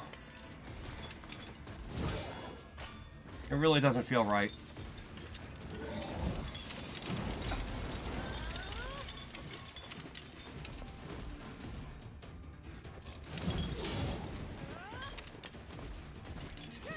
I kind of don't want to kill him now. But not enough. Kind of have to kill him, so... Oh well. Toe Kaine again! Kaine! I forgot that happens. She's okay though. She good. She's fine. Don't worry about her. Oh, you're kidding me! She can heal. She's got healing factor. Don't worry about her. Kaine!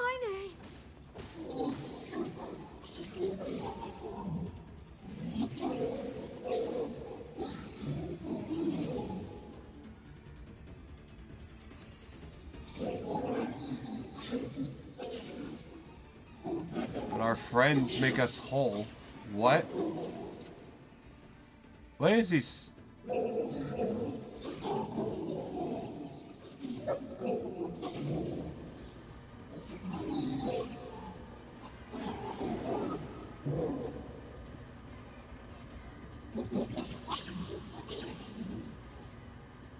Huh.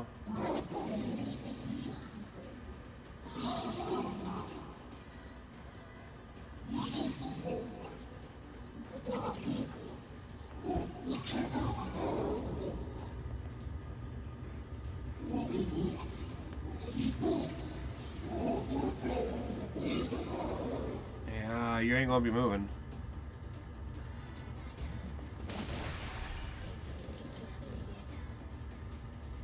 Shit.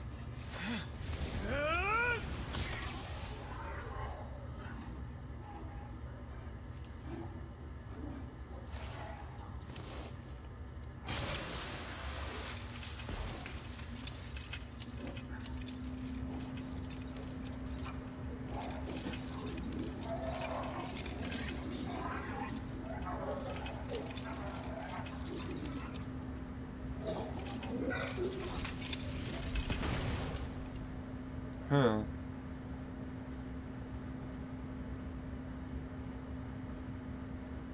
Well, I don't feel so good about that now. You alright? Kaine! I fear there is little we can do for her. No! Kaine!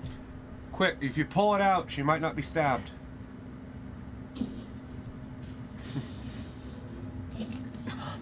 What is happening?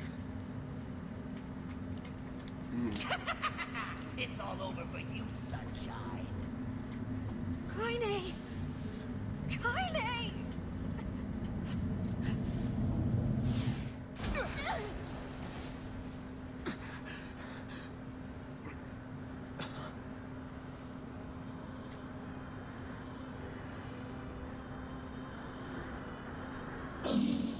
Right.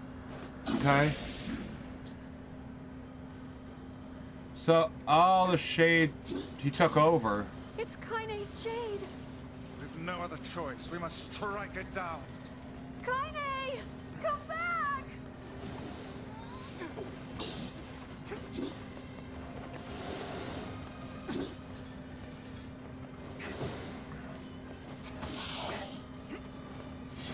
Now, pin her down.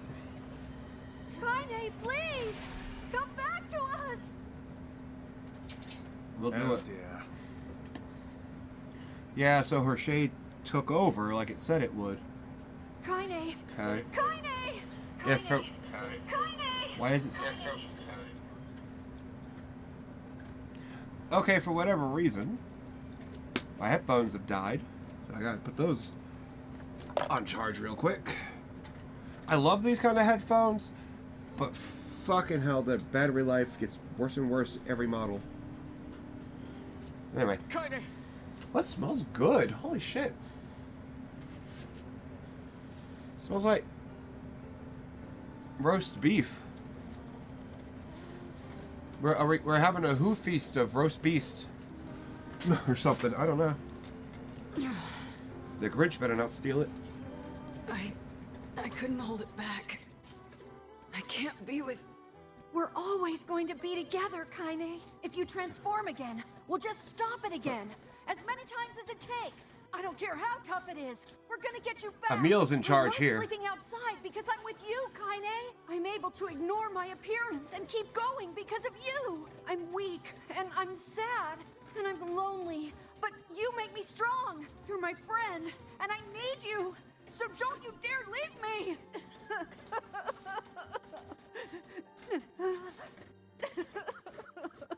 All right. Stop crying. And thanks. I'm all right.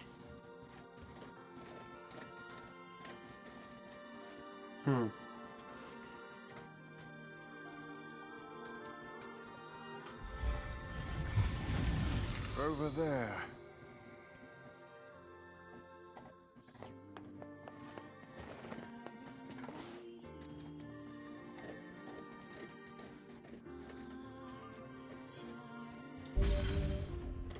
And what is this, hmm? Beats me. It's got some kind of writing on it, but... How remarkably useless of you.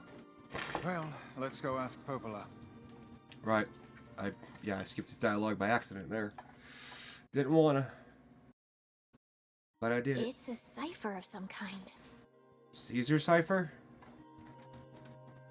Chicken cipher? Oh, Can you determine its meaning? okay, I'm getting kind of hot. Hold on. Okay, I'm getting hot in this fucking thing I'm wearing. So I'm going to take it off and put this shirt on.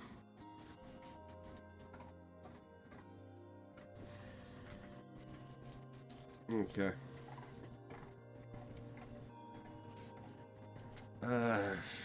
We'll take it fully off. Then you're gonna be lurking in chat and you're gonna play some COD. Don't know how much you'll be able to respond. Hey, that's alright. As long as you're here, that's the only thing that matters. I do appreciate it either way, so yeah, have some fun, have fun in COD. Kill those 10-year-olds.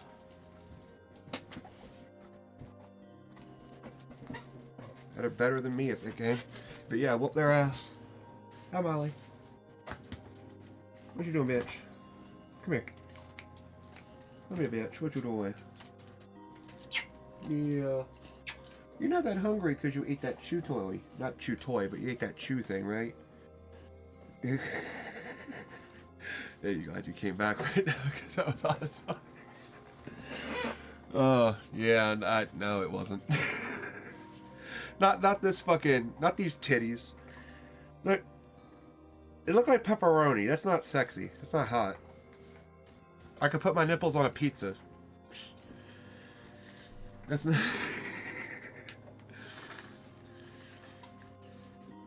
Alright. Yeah, exactly your title. Well, then, hey, I'll have to get like a deep cut fucking, get one of those portal shirts, there's portal sweaters, fucking, just show off my tits. Ooh.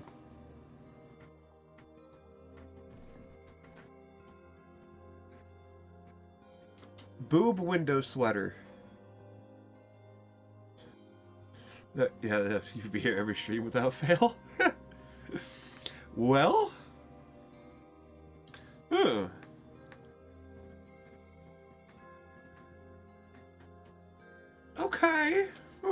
I got an idea. $31. Can I find one big enough for me? Actually, all that is a... I can make that myself. I can actually knit something. Actually... Got an idea. I think this is the key to unlocking the Shadow But yeah, I might Lord's just castle. do that. I might get me a... might make me a boob window shirt. That'd be fucking hilarious. Please do. I might just do that then. I got yarn over there. I just gotta find, No, I gotta buy a new set of, needles and shit. At least the set that I'm thinking of, that I can knit in the round. I'm gonna have to buy a new set of needles to do that. That'd be worth it, though. Here, take a look at this. I might just try that. Might just try. I wrote down all the words I can understand. Or at the very least, I could do a makeshift. Because really, all I need, at the top portion that goes like the shoulder length up into the arms, it's just that. And then something that can go from the boobs down. Which would just be... really anything. Any kind of black tubular fabric. I could just use a towel. Probably not. That wouldn't stay. Or a sheet. No. I'll think about it. I'll find a way to do it. This fragment is called the Stone Guardian.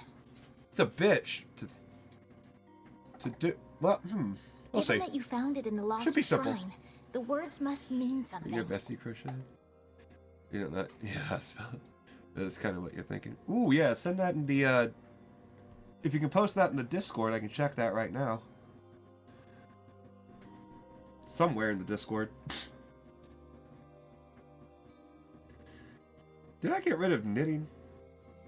Knitting creations? Yeah, I guess I did. But yeah, it's just you said you gotta find it. But when you do, go ahead and post it, I guess, in off-topic art? I guess? I need to make a knitting section. Again. I need to start knitting again. I haven't done that in a while. There are spaces here for 4 other fragments as well. God. Sacrifice, the Law of Robotics, the Memory Tree, Loyal Cerberus. The Law of Robotics probably refers to the Junk Heap. Yep. And the Memory Tree might be the Forest of Myth. Yeah. But as for Sacrifice and Loyal Cerberus, I don't have a clue. Not a problem. Hmm? If we want to fill in the words, we just run around the world killing every big monster we find, right? That was the plot to Shadow of the Colossus, if I remember right. And it turns out just indiscriminate killing was not a good thing. Oh, splendid. By all means, let us undertake a murderous rampage. I remember right. They're just shades. Besides, it's the only way to reach the Shadow Lord. It's a dangerous task. Yeah, well, Yona's in even more danger. But how can you even be sure that she's... Because she is! Right? Okay. The Junk Heap and the Forest of Myth, yeah? I'm on my way. Please I'm be on careful. my way. Tell him. And listen. About Kaine and Emil. What about him? The villagers know how much they've sacrificed. Sacrifice? And they're thankful. It's just... they're scared, you know? People can't change overnight. No, or over 4 years. I'll hurry them along the best I can. But can you please give them a little more time? No, I'll try. I won't try.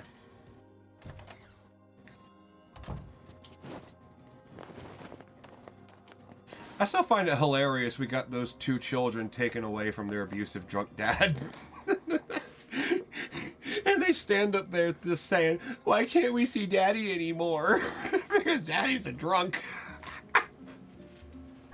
Popola said we might be able to find something in the Forest of Myth. Fucking kids, I swear. You will forgive me if I seem less than enthusiastic about such a trip. Oh, I love destroying families. Well, I don't know why that's hilarious to me. It's like, why can't we see our daddy anymore? Like, oh, sucks for you. That's all there is to it.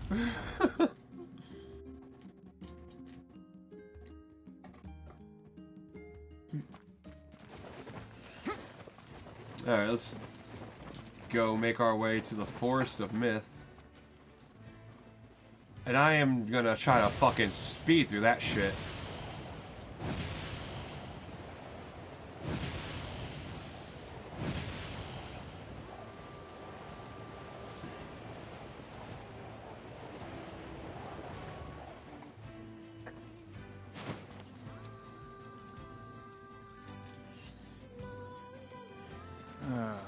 The home of that blasted dream. Yeah, I hated it. Yeah. Truly Ah, a you said nightmare off topic. I hope Sweet. never Let's to see. experience again. I hear you. Ooh. Okay. Oh, okay. It's like a nice, a little hooded shawl. Okay. And that is, I believe, the Granny Stitch pattern. That is a very basic pattern. It's a very good pattern. Well, no. Actually, if that's... No? Was it? No. Actually, yes. Granny Stitch pattern. Okay, that is nice. I like that. Now,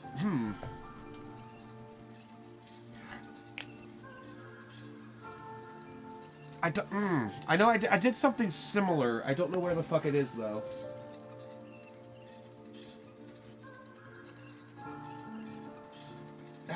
Yeah, I don't know where the fuck any of my good knitted shit is. Or my crochet shit. But that's actually really nice. I like that. That is actually really simple. But hey, Jake. Merry Christmas to you too, dude. How you doing this evening? Hell yeah. That is a good little... That is nice, actually. That is pretty. Oh, and she went... Oh, she put the stitching... I guess she connected it. Oh, okay. Oh, okay. It was two pieces and she stitched it, connected. Oh, okay. That's nice. Oh, hell yeah. That's pretty fucking nice. I like that. Oh, hello. How are That things? is cool. You want to know if anything unusual is happening? I need to try to... I could definitely make something like that. That is, like, really easy. Everything just has to be divisible by... 3, I think. Maybe make some Smith's artwork when artwork is in competition. Ooh, really, Jake? I hope it fucking... Well, what kind of competition?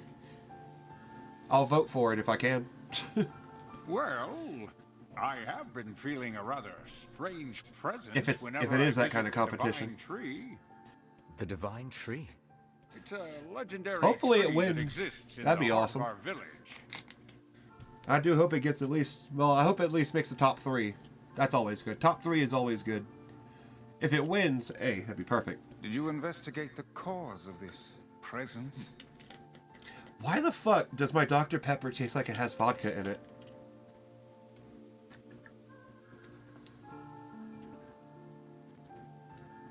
I'm pretty sure it doesn't. Not really, no. And why not? Well, we're not really supposed to go near the tree, except for prayer. And why is that? I don't know. It's just how things have always been. I don't know. Weird. You know what? I don't know a lot of things either, but when I don't know something, I don't do it. Maybe I'm the idiot. We are the grass, the trees, the woods. Yeah, that was creepy the first time I heard it. Heard it. First time I heard it, that was really creepy, guys. No, that was really creepy. I swear, I need to work on my fucking speech. Why do we seem to encounter nothing but odd people lately? You should talk, Vice. Are we in the South? As if Grimoire Weiss is capable of spouting such nonsense. Hang on. I don't think it's done. is the dark entity that governs all memories. It sounds like fucking what's his name from Metal Gear Solid 2 at the end where they call and reveal the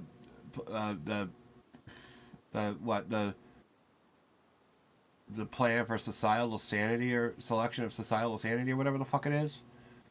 May the words form themselves to your liking. Oh, hi. Does that mean it'll tell us what we want to know? That'd be nice. It would. Okay, I am not going to be reading this shit. I am only looking for something that describes the color of somebody's eyes. That is it.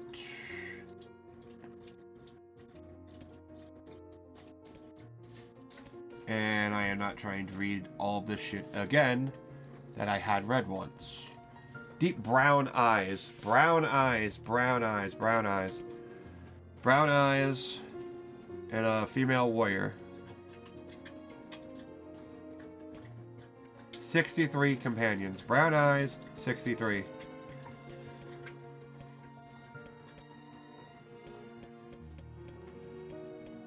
I don't even know if this is part of it, but brown eyes, 63. We are not going to be reading this again. Brown. Okay, brown eyes and then 63.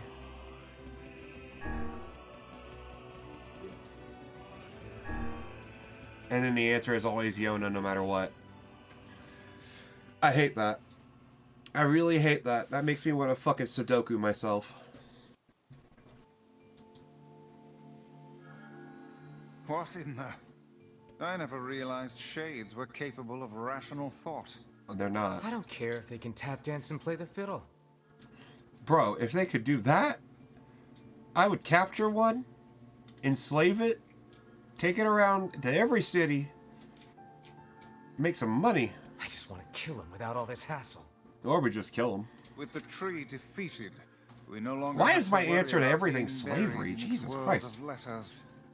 Unless, of course, time itself begins to rewind.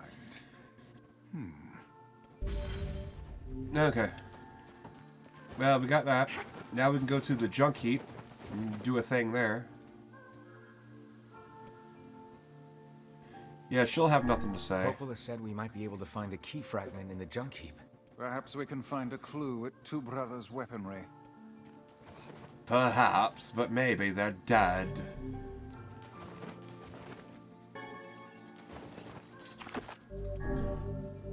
I can't believe I've been playing this for 38 hours, and that includes all the time I've played off stream. Just grinding and shit, trying to upgrade my weapons that I fucking will have to do if I want to get the final endings.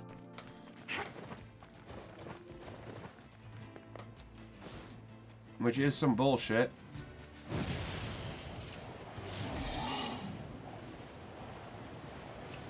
But, gotta do what you gotta do. A man's gotta do what a man does. And that includes leveling up all your weapons.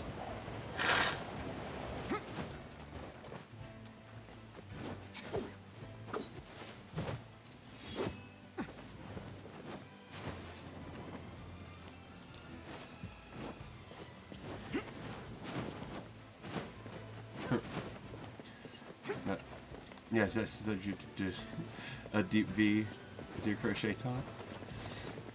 Ooh, deep V and a crochet top. Okay, that could actually work. Yeah, deep V. A deep V or like a U-neck. More probably a deep U-neck, because a V-neck, a U-neck would probably get a little more. Where'd you go? Or something. Get him! But I'll definitely try that. What the fuck are they escaping? Give more eye candy. Oh shit. I see something over there! Hold on, wait.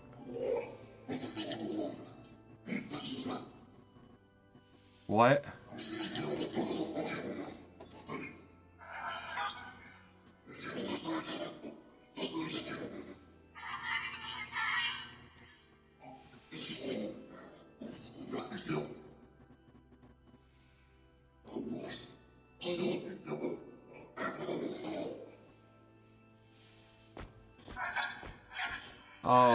Oh no.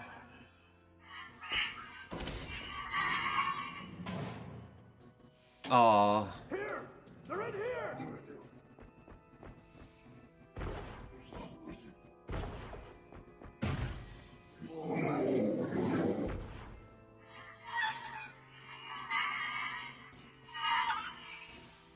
Oh.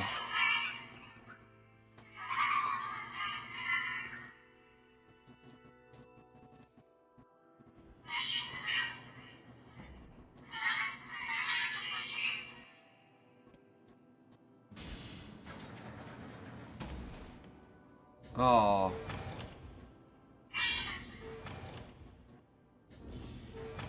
Oh no, it's the robot that it teamed up with. No. Oh, why does it gotta be this sad?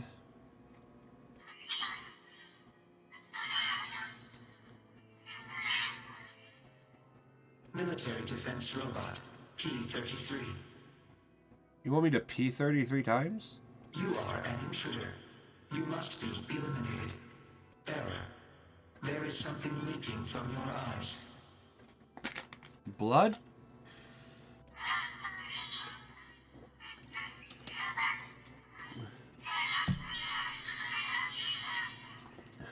What is crying? Who is Mom? Who was Mom?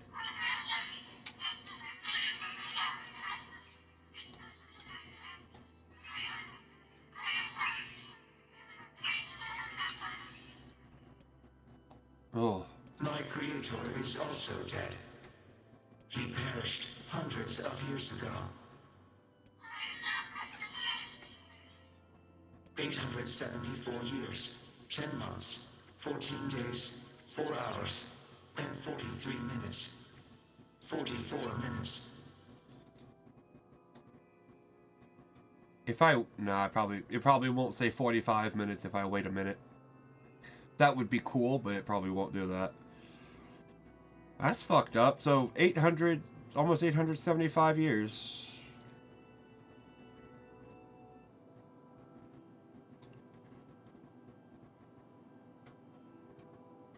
That's, well... That's like, what, 400 years after the opening of the game?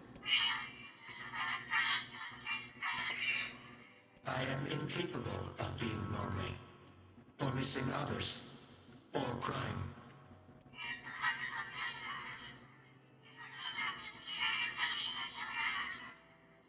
You will die.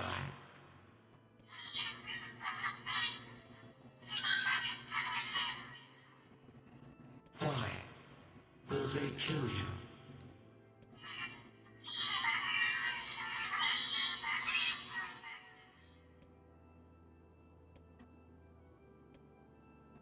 I will not permit the humans to kill Khalil. Military defense robot P-33 will protect you. Oh.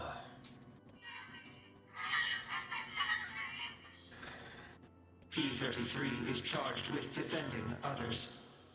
P-33 will defend Khalil. Oh.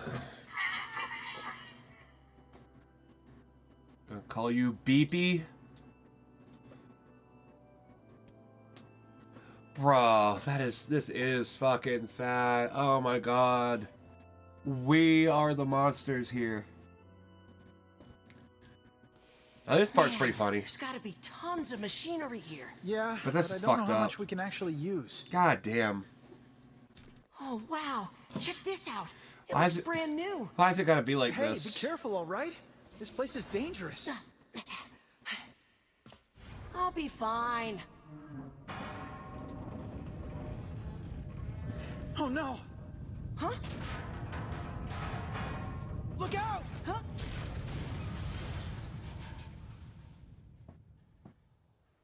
Stupid. Huh? Well, he did. Jacob! Oh god. This Get him can't a be ladder. happening. Jacob! Jacob! Did you pull his arm off?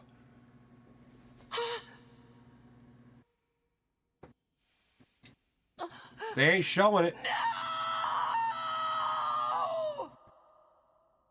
Okay, probably not. I hope not. That'd be fucked. Then P-33 is looking.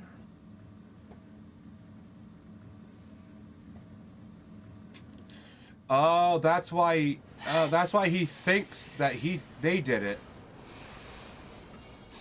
Because he's too stupid to realize that he tripped the fucking thing to do it. So he starts hating these robots because he doesn't know this shit. What a fucking dumb little bastard. The noise of the intruders caused the structure to fail. They should have proceeded with more caution.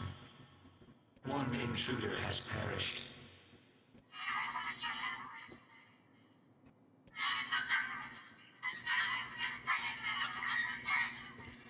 Well, they were nice.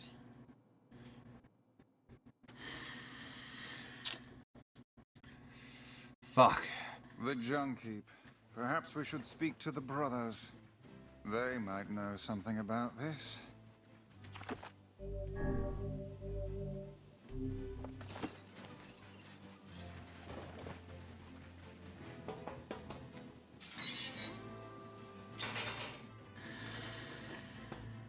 Oh, hey there. It's been a while.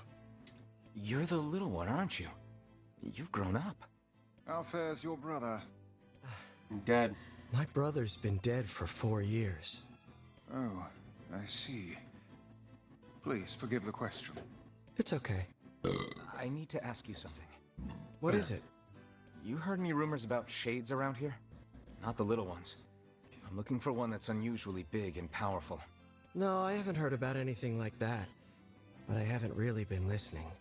All I want is to destroy robots. Just rip them up. Okay. Yeah, we know why. Never mind then. See you later. Wait! Yes? I recently got my hands on a weapon. A very powerful weapon. I thought you might get some use out of it. Huh? The Iron Will again. Don't we already have this weapon?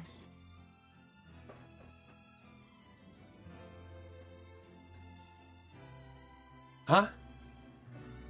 Shh. These things happen the second time around.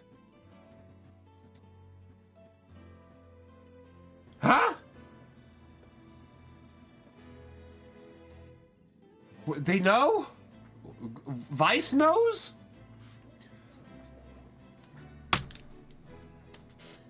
To the internet. Hold on.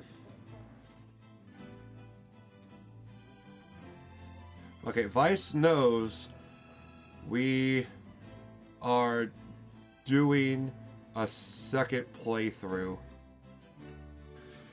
Hold on now.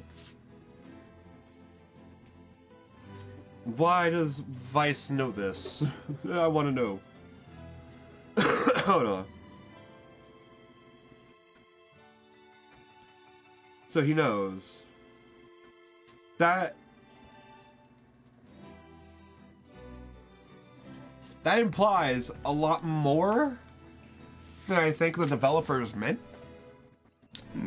Molly, come here, girl. Sword has seen better days. Come here, babe.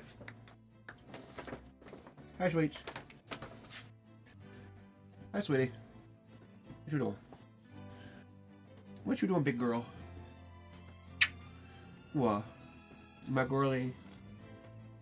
Oh, you my girly. What? Kiss? Give me a kiss? Give me a kiss? Come here, give me a kiss. Kiss. You don't kiss me for some reason. You're not a kisser. You're a nibbler. Yes, you are. But you're my baby. Yeah, it's pretty beat up. I mean, there's potential, but it's fairly powerless right now. It's okay, girl. You don't get to get his bone. No, he gets to eat that one. You ate yours already. Can you repair it? I can repair anything with the proper materials. Can you cure my erectile dysfunction? If you'll fix it, I'll get the parts. I'm so glad I decided not to throw this out. Yeah, I'm gonna need some memory alloy. Yeah, me too, motherfucker. Me too. Only the real big enemies on the second basement level have them, so watch yourself. Also, here's the passcode to get down there. Use it on the elevator. Cool. You got it. I will. What can I... I'm gonna... Only the real... You got... But what can I help you with? Why did he say that weird? It's like, what can I help? For some reason, it almost sounds as strange as the merchant from Resident Evil 4. What could I help you with? Like, I don't know why. It just reminds me of that for some fucking reason. It's just weird. I don't get it. Okay, I just need more iron ore. Cool.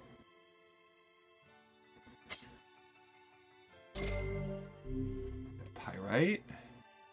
Phoenix Dagar. Actually, I want to upgrade the Phoenix Sphere.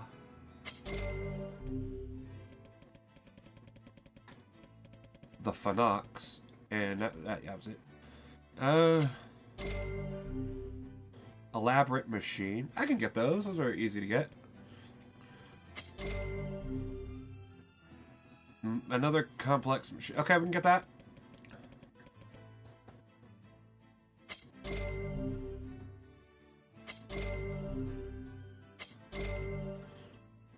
Cool, we just needed 3 Damascus for that. Interesting. Come back soon. I'll try.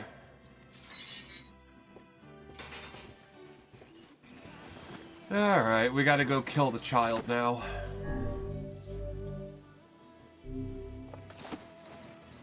I don't want to do it, but we got to.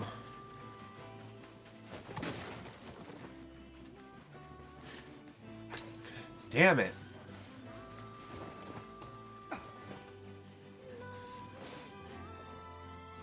Of course this game is going to make us the bad guy. Why wouldn't it? It's a shame about the older lad. He was but a child. Sounds like you went into a dangerous area for the sake of the business. Technically, yeah. Of course, we know that the younger brother's responsible.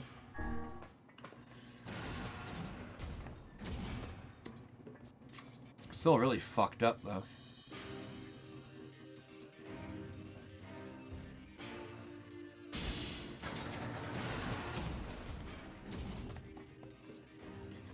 Alright. The elder brother postponed his joy for the sake of his sibling.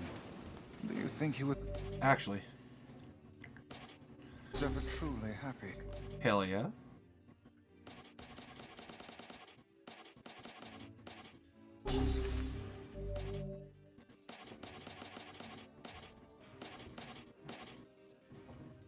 That might be stronger than the Vile Axe once that's fully upgraded. I hope.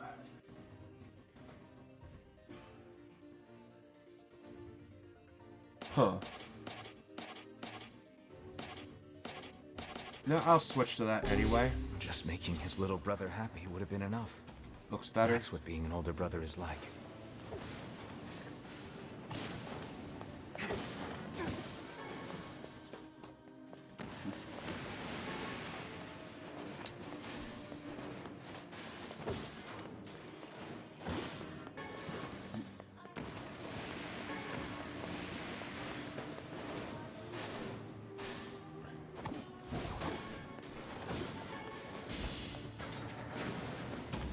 Alright.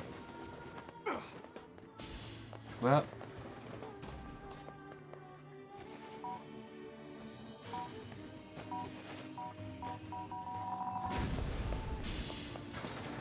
There we go.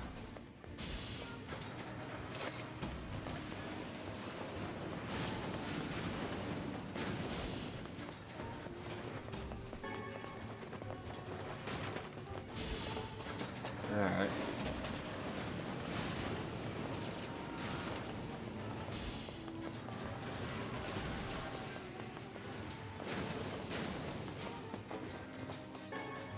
Yeah, might as well get it. Didn't need it, but whatever.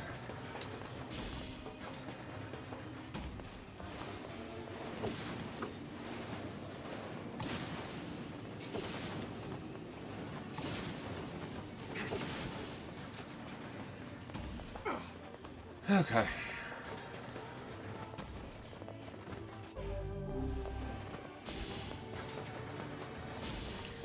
Yeah, we gotta go find a fucking child to murder. Damn it.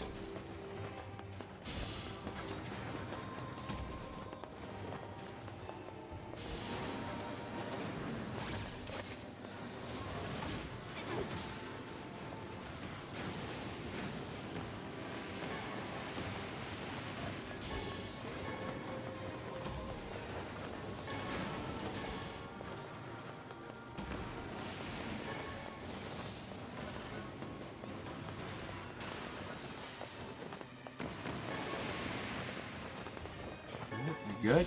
There we go.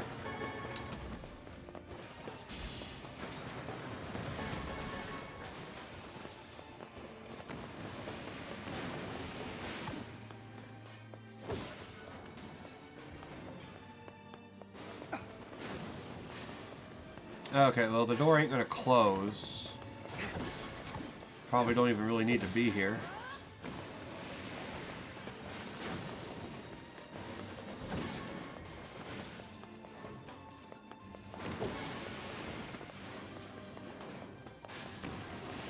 But I'm gonna kill them all anyway.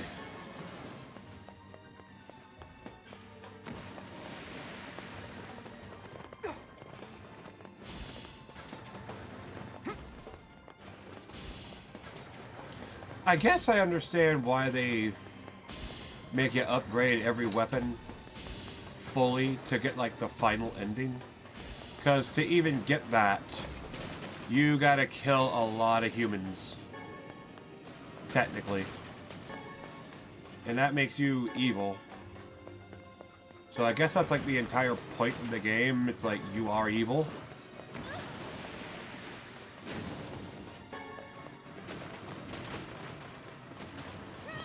Or at least you're the kind of fucking person that's going around killing technically human beings.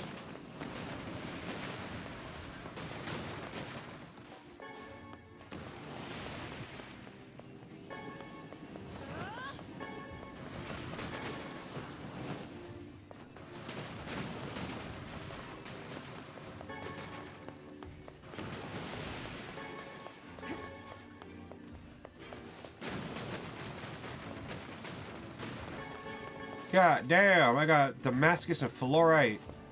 Damn, I'm gonna go brush my teeth.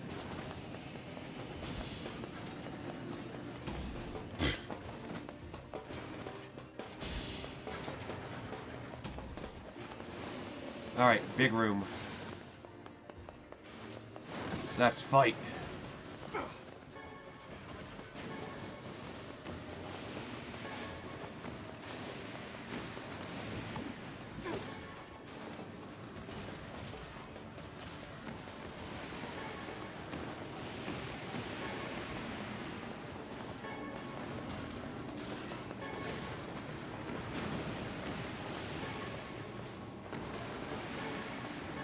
This is just a lootathon right here.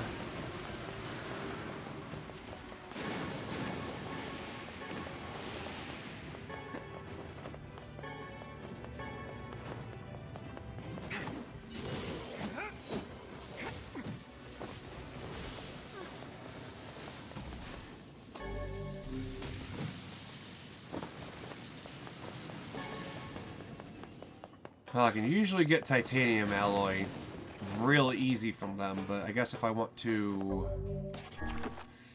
get memory alloy, I may need to edit the weapon.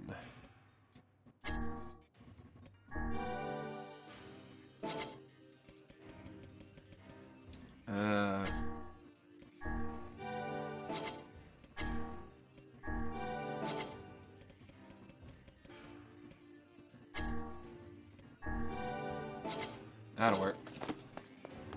Just make sure all my weapons are good.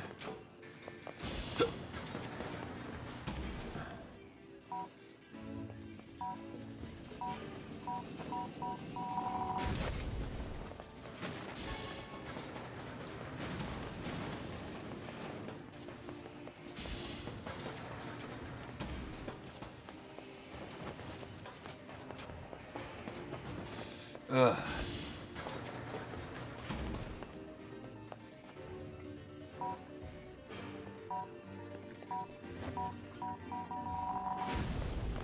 There we go.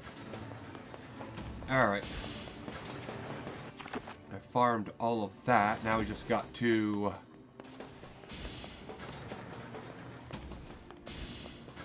go here. Get in here. And do the thing that takes forever to do.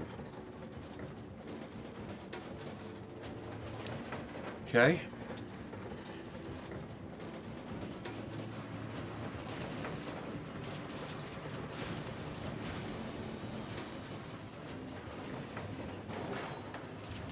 There we go.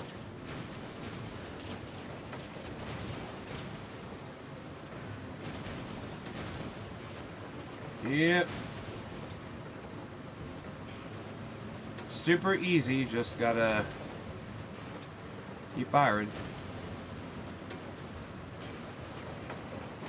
Literally on rails, so there's nothing I can do. Just...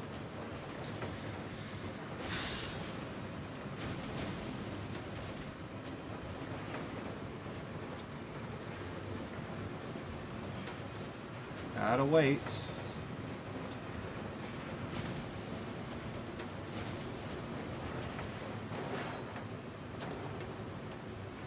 Alright, that might spawn something. Nope.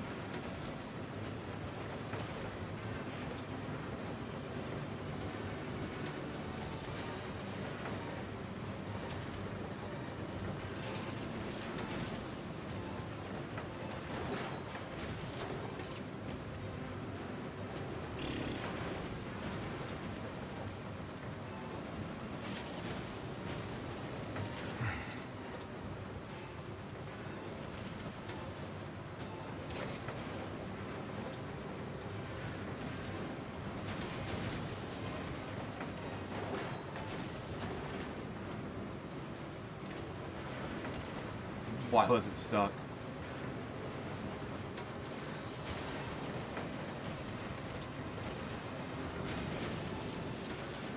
Yeah, dickless.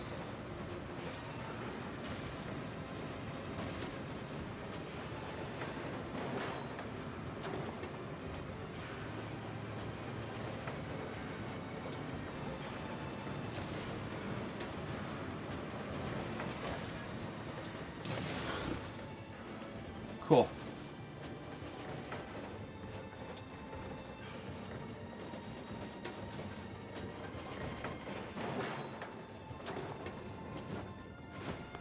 Okay. Hi, Kaine. Okay, let's go.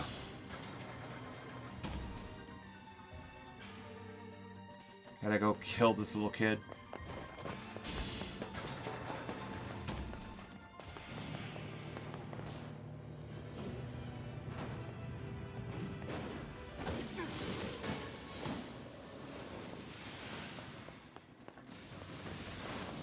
Yeah, so easy.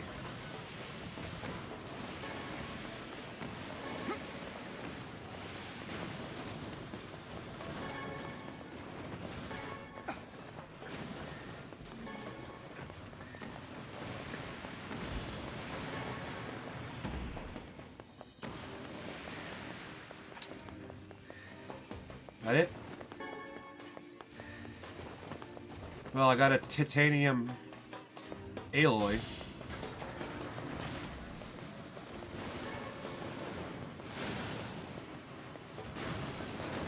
That's good. I can't believe how much time I spent in the first half of this game just grinding like the original floors of the junk heap just to get titanium alloys. And then now I realize that was basically a waste of time because they are like plentiful as fuck on this floor.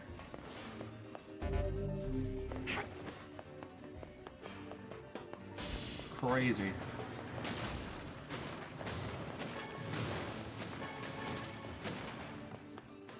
And then you get amber and fluorite from that shit, and it's crazy.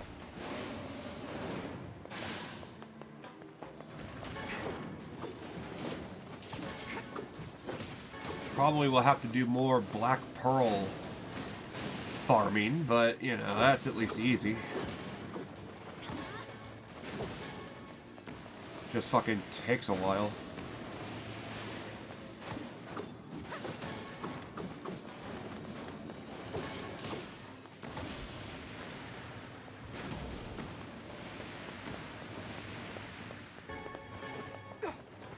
Yeah, okay.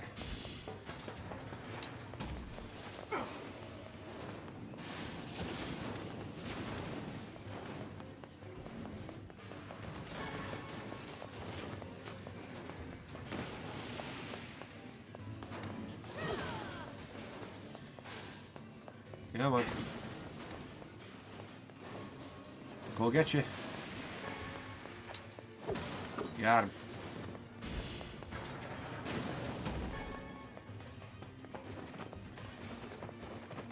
Okay, now over here.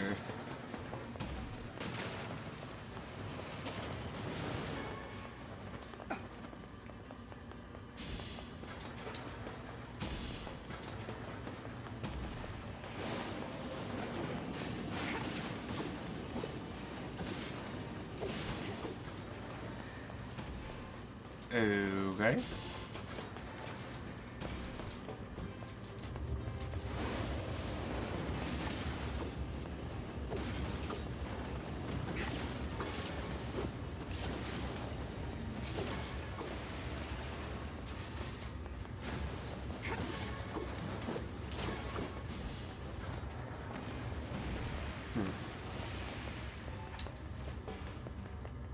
Ah, right.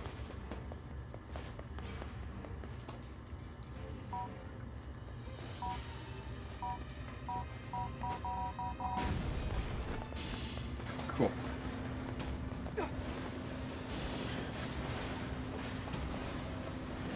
With every room we clear, we're getting one step closer to murdering a child. Just that constant reminder that we are the bad guys here.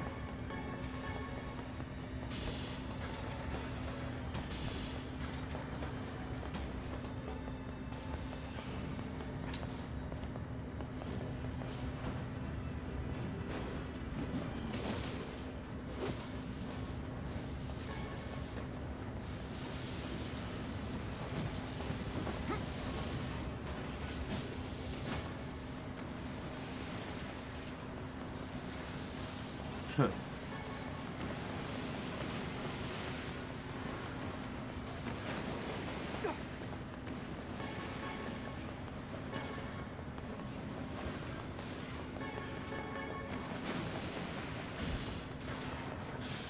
And yeah, on top of the Black Pearl farming, I'm going to have to come back here at least. And also farm memory alloy.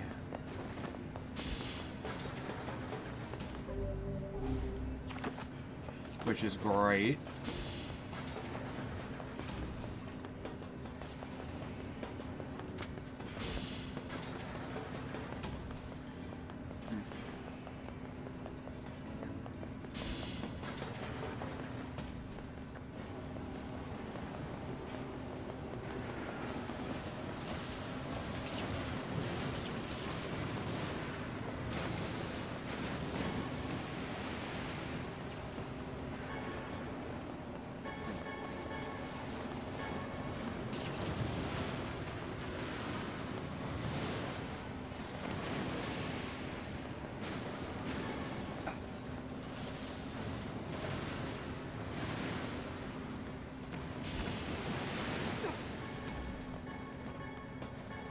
Well, at least all this sells for money.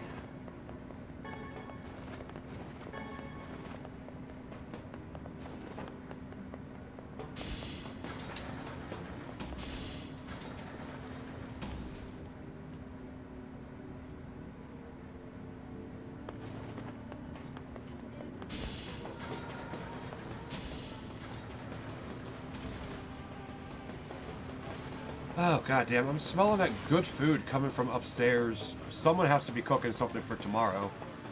I'm smelling that good fucking food, and I'm getting hungry as fuck.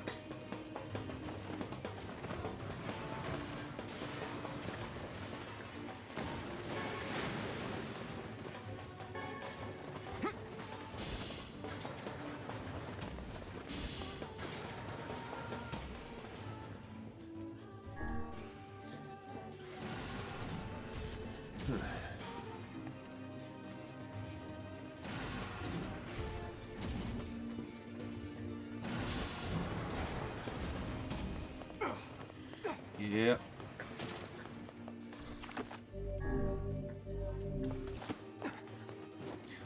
And we go down the hole.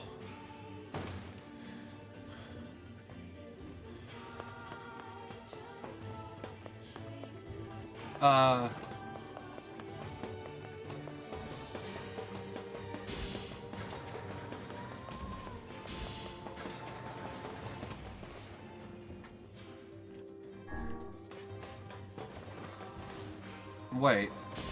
This is where we fight the boss.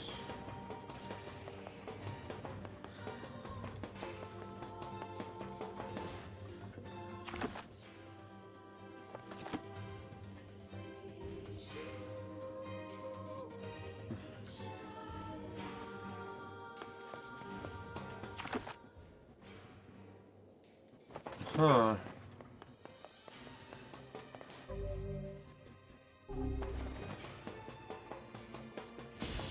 Wait, we don't kill a child this time? Is that what?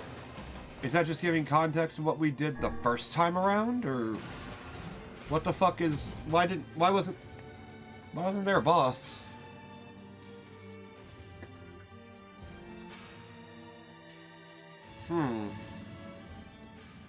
Oh. Oh god. A large seagoing vessel that carries freight and passengers over bodies of water.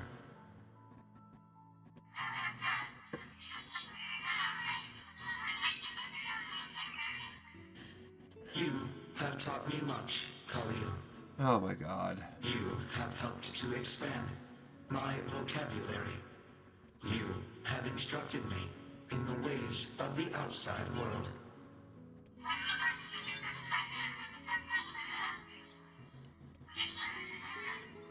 Oh. Because we are friends. God damn it.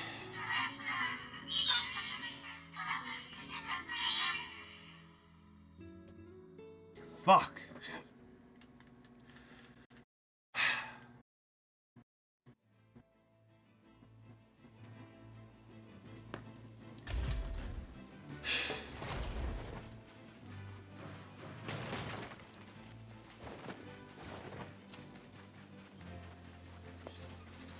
Yeah, I don't feel like a hero anymore.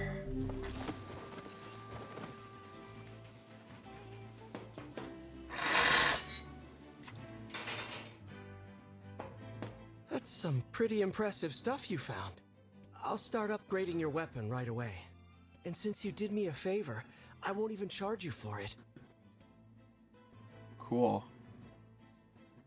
Well, actually... Oh, you are going to charge now. This is gonna take a little more time than I thought. No sense in you waiting around. I'll send you a letter once it's ready. That would be great. That would... But what can I help you with?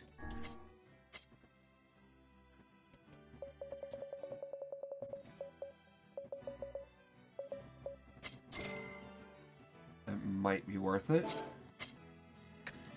Let me see if I can upgrade anything. What can I help you with?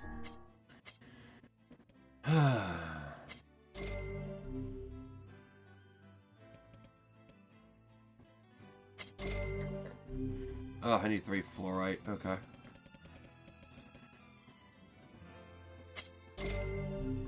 Metal piercing. I'll find half of this shit eventually. I need a goat hide? Just one? Fuck off.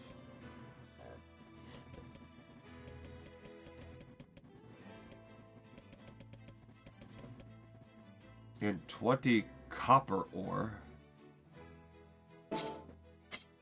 Come back. Actually, you got... No sense. That would be great. By the way, what can I help you? Yeah, you got copper...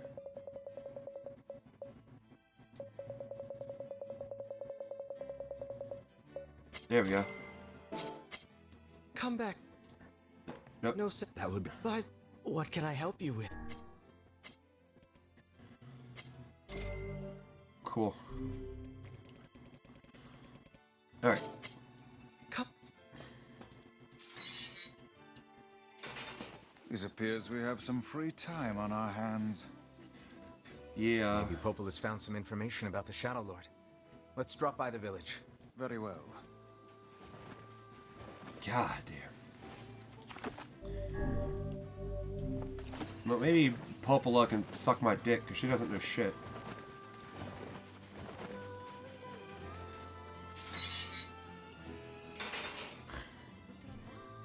Popola's a fucking betrayer anyway.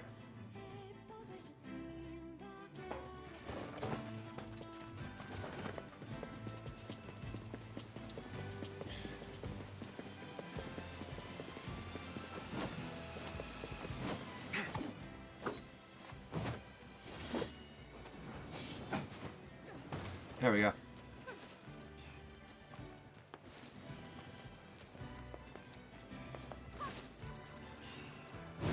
Let's go.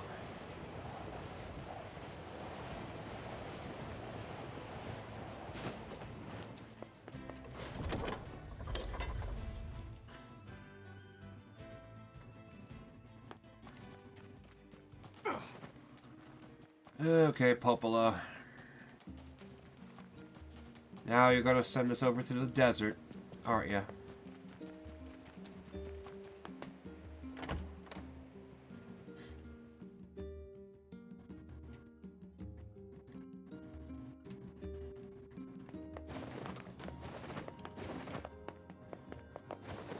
Huh. Children.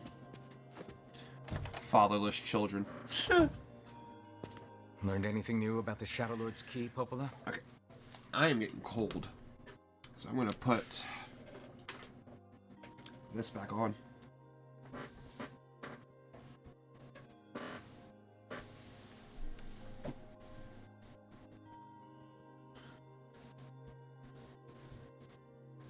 There we go. Perfect.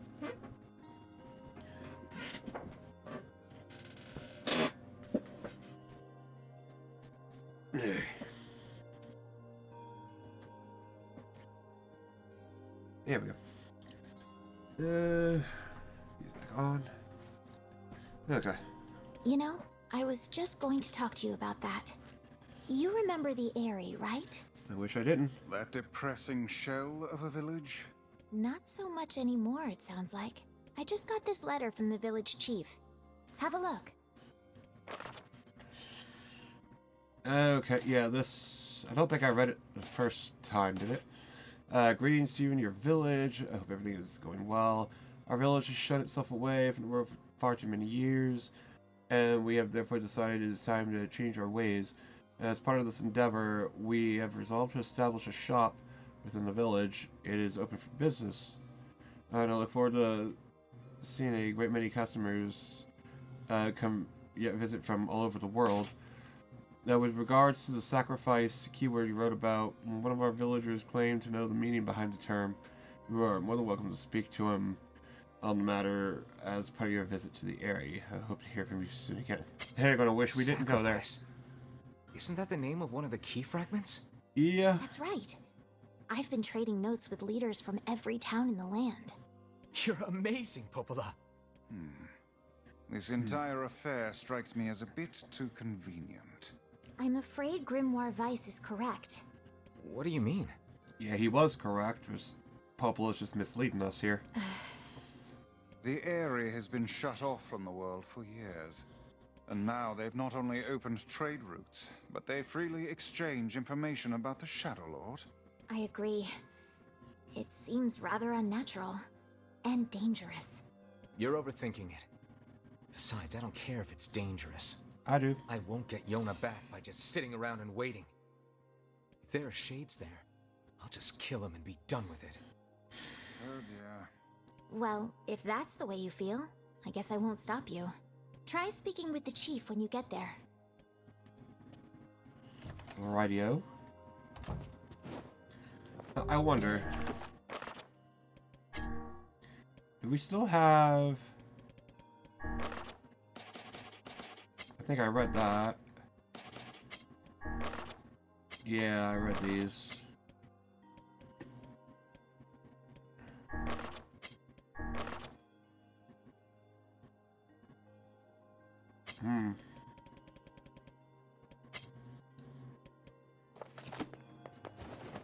Okay. Well, I guess I'll get that Gestalt stuff later, once I fight Popula and Devila again. The area, huh? Alright, let's go see the chief. What a soul-crushing place. Yes. Oh well. Yeah, the area will be the last thing I do for tonight. That way, I'll have something to do for tomorrow. That way I can finish it and then be tomorrow for the Christmas stream. Not that it actually matters that it's Christmas, it's just another fucking day. Oh, speaking of which, speaking of Christmas, it's 12:02. Merry fucking Christmas, cunts. That village setting up a mercantile. They must have truly opened them. Yeah, Merry Christmas, Happy Hanukkah, Happy Kwanzaa, and go fuck yourself. How about that? Minds. Yeah, I have my doubts. You can take your holiday days and shove them up your ass. Home, Kaine? Home? The place is a shithole. Don't be so nervous, Kaine. We'll protect you. Yeah, and happy holidays if you don't know how to spell. Exactly. Why is Christmas got to be easily spellable, but then Chanukah and Kwanzaa gotta fucking be all like, what the fuck? How do you even spell Kwanzaa? Kwa? What's a Kwa? KW? Who the fuck? Anyway. Worry about protecting yourself. Ooh, the village. It's home to so many terrible little memories, isn't it, Kaine? But yeah, it's... Oh yeah, I hope everybody at least has a merry holiday. We do not desire. Yeah, Kwanzaa. Ah, so yeah, this KW. That is, yeah, it's... Kwanzaa just makes no sense. Robo Kwanzaa is, I'd rather... Robonic Kwanzaa. Robin Kwanzaa. Whatever the Futurama one is. We do not desire needless conflict. If we can continue to live with humans, I would rather celebrate that. Then we can continue to live peacefully. But that young man will come. Yes, the young man will come. He will kill us all. Oh. Women and children included. What should we do? What can we do? Wait, so they invited us here knowing we would kill them eventually.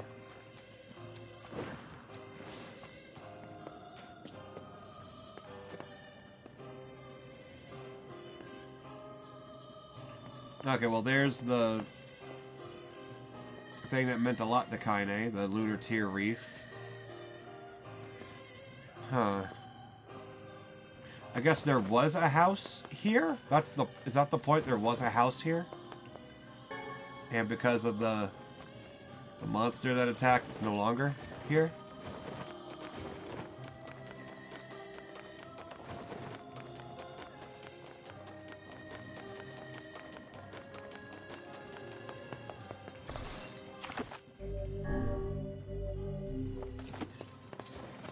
Oh well.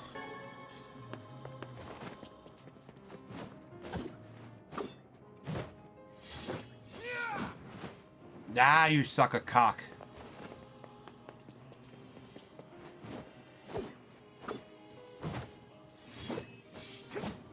There we go.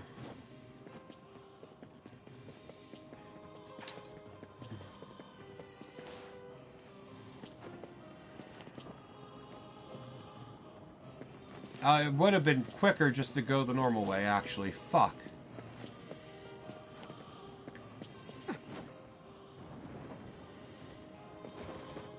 Never mind. Oh, wait, we're supposed to talk to the chief. Oh. I'm dumb.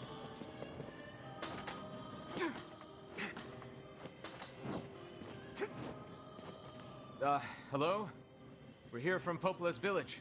It's all over. We came to ask about the letter you sent. Our days are numbered. Our village is doomed. Yeah, I'm here. As cheerful as ever, it seems. You're the one who wrote the letter, right? I don't know about any letter.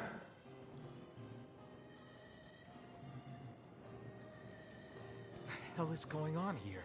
Who did write it? It may be faster for us to take our inquiries elsewhere. Let us ask around. Someone must know something. That doesn't make sense. Who did write it then? Whoever wrote it knew we would come here and kill everyone. So why would they write it? Who has a vested interest in having us come here and kill these people? I don't even know. Like, legit, I don't even know what the fuck Devil and Popola's plans are at this point. Why not? Like, they literally work for the Shadow Lord, I think? I hope. But then it's like, they keep sending us to kill shades and shit, but they know shades are the souls of humans. We've got. But they keep having us go out and kill humans. But for what? I really don't know. Yeah, hey, beer and donuts. Yeah, hey, thanks, man. You have a Merry Christmas, too. Hope you have a good one, too. Better than I'm gonna have. Because I'm literally not doing one myself. But yeah, I hope your Christmas is good, too. Thank you for dropping in real quick. I do appreciate it. A letter, huh? But yeah, you have a good evening, man. I think I heard something about that. So, you know about the letter? So you sent it.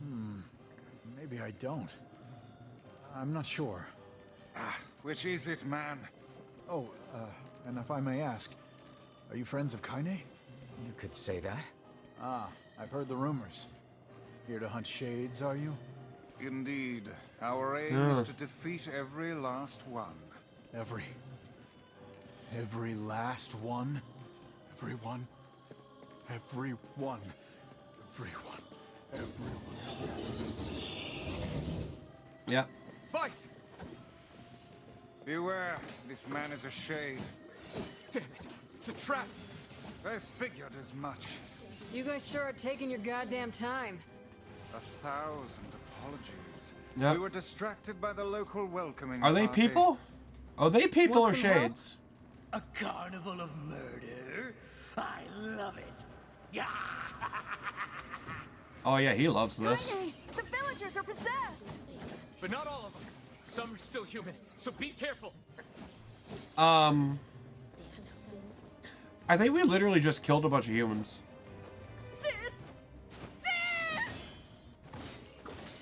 And we're gonna kill your sister, dude. I hate to say it. Your sister's dead. Or she gonna die. Watch, we're gonna kill her. Put down that weapon, please. I beg of you. How about no?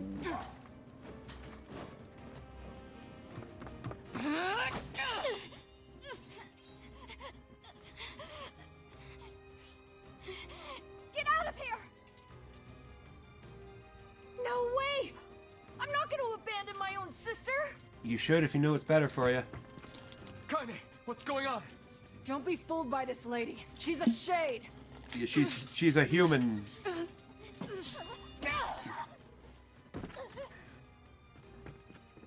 No! No! So if the shades are in human bodies, does that mean they're fully back to being human now? You people are the monsters here! Stay back, kid. Your sister is one of them now. I don't care what she is! She's my sister, and I love her.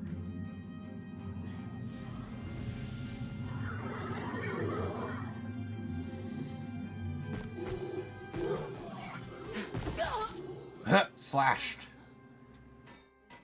Kaine!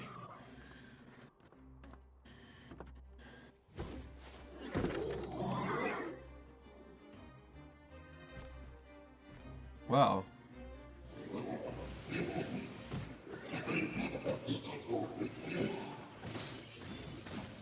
Live their lives in peace. My sister! You possessed monster. Is it you who lost your humanity? You are the true monsters. I mean, yeah. These people. It is seeming like that now, isn't it? Villagers are under attack over there.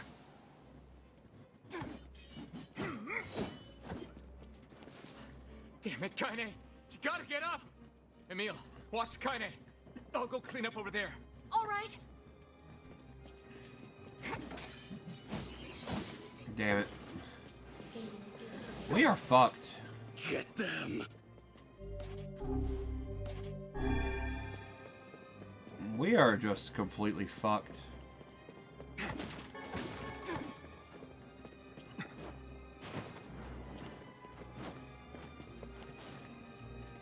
What could those black swirls be?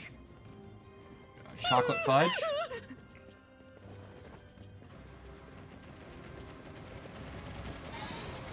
Yeah, 34.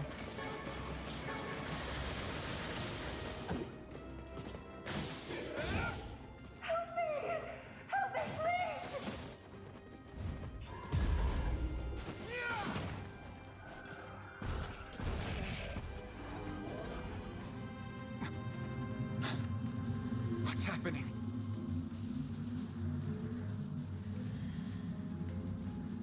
It's coalescing into dark matter.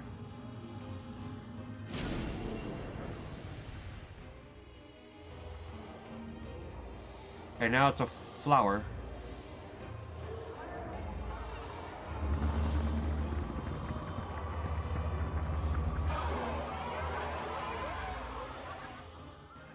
By my pages. Is this beast a shade as well? Yes. That thing sucked up the villagers. It sucked off the villagers. Holy shit. No! If we keep Can I this get up, some? we're gonna kill them all! We can't let that happen!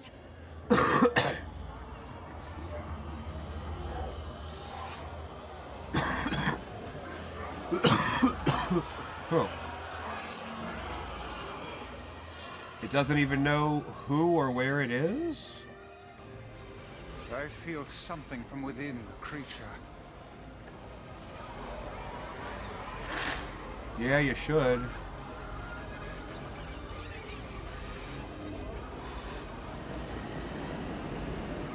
Is this the combined power of all those shades?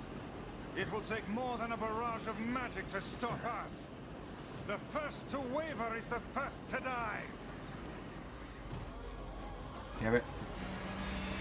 Well, I don't sign I waivers. sense magic coming from the center of that eye.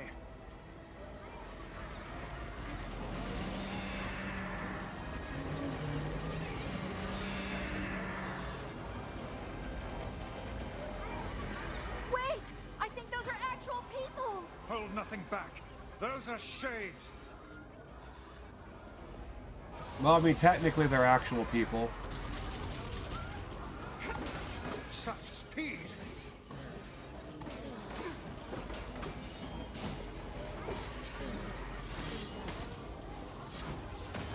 The surrounding tentacles appear to deflect magic. Yeah, they do. Now, focus your magic on the beast's center. Like that. Now punch it in the eye. With both hands. Or just reach into it. That works too.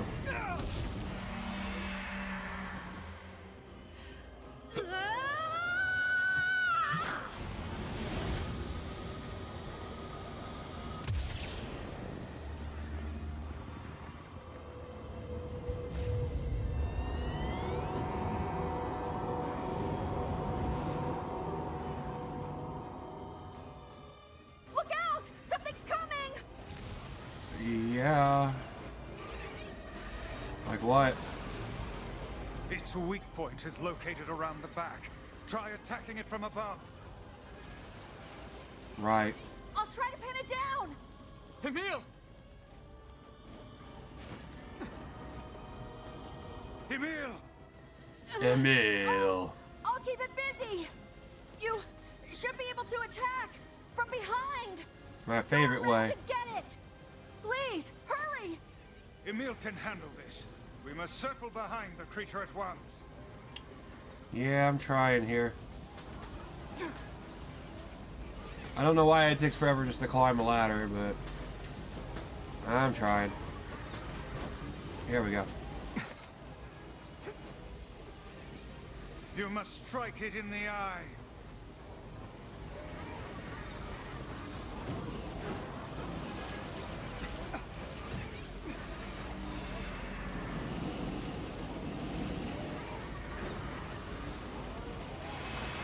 There we go. Did we get it? It For is now. escaping to the inner level. I'm coming. Gotta catch my breath. Same, bro. Careful, Emil. It won't help anyone if we lose you here. God damn it! We beat the hell out of that thing. How can it still move? Its combined powers are beyond even my greatest suspicion. Come on, help me take it out. I did. There you go. Fucker's dead. Well, well. Thing is dead.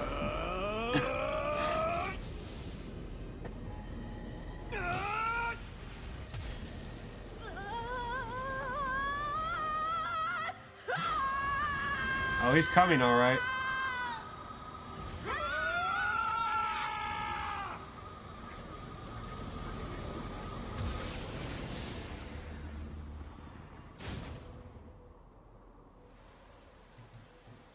Well.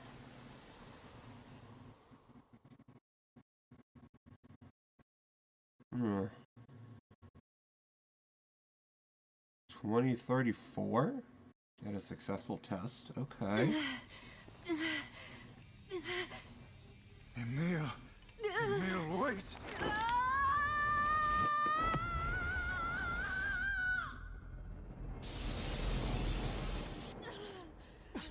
Emil! He's gone. His instincts have taken hold. The ultimate weapon is being deployed. Damn. Ah, fuck. This ain't good, Sunshine.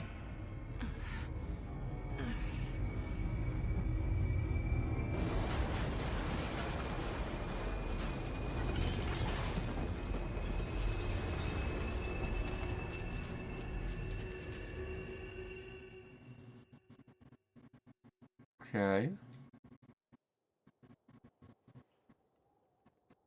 How did she get there?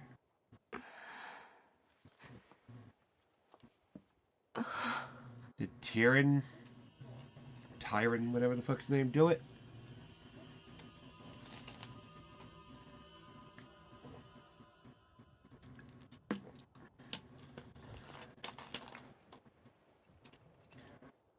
Damn. That's weird.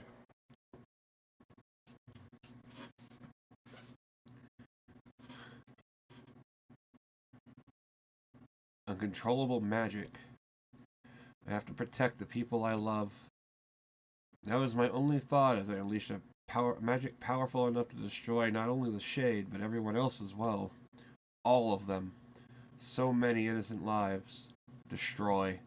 Eviscerate. Crush. Kill. Okay. These are the dark impulses that overwrite all other thoughts.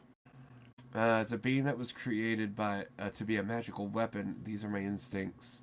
Or maybe it's better to call them our instincts.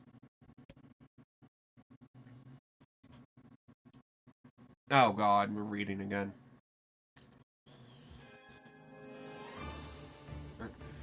Klaxon sounds from deep within the bowels of the laboratory. Thick metal shutters drop down, sealing off the room with a series of dull metal thuds. Abort the experiment. Number 6 is out of control. Everyone, get out of here now. Get the hat. Or get out of it. The researcher's words are abruptly cut off as a massive hand materializes out of the gloom and lifts him high into the air.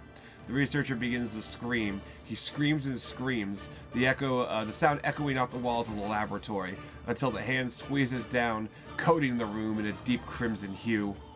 The rest of his colleagues stand in silence, mouths open, unable to process what they've just seen.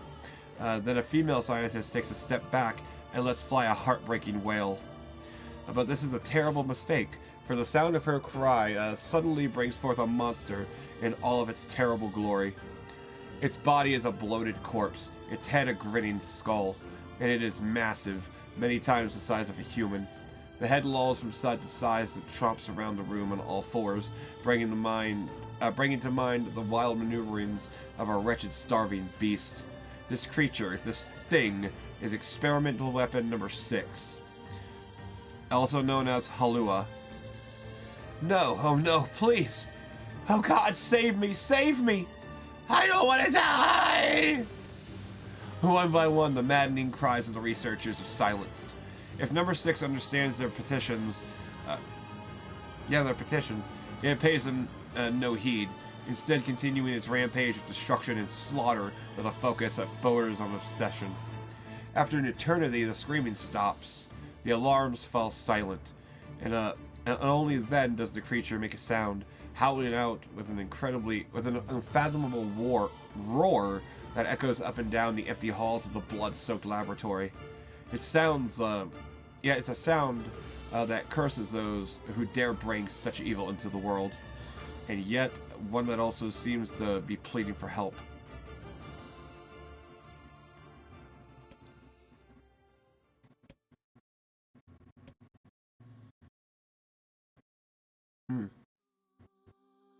The two sets of footsteps echo in an otherwise silent corridor in the first level of the laboratory.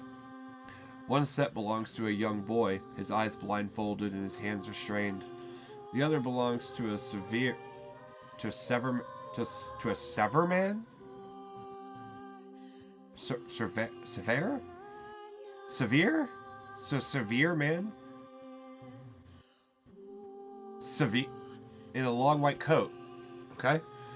Oh, the man drags the boy along by means of a long chain attached to a set of shackles on his wrists. Rubble is scattered here and there across the floor of the corridor, making the journey an exceedingly difficult one for the boy who cannot see. Excuse me. Could you please walk a bit slower, sir? I'm not used to being blindfolded, and rather than stopping, the man only increases his pace, causing the boy to stumble in an attempt to keep up. This last humiliation proves too much, and the boy finds himself unable to resist his fall. Without the ability to brace himself, he topples to the floor, smashing his head on a pile of debris and causing a trickle of blood to worm its way down his pale, frightened face. Agonized by the pain, the boy inadvertently opens his eyes, causing the falling drops of blood to emanate a strange crackling sound before transforming into tiny white rocks. "Close your damn eyes!" roars the man. "Yes, sir," stammers the boy as he slams his lids shut. He hadn't realized the blindfold had slipped off during the fall, but now he keeps his eyes squeezed shut so tightly that sparkles appear against the black of his vision. The boy is Emil, also known as number 7.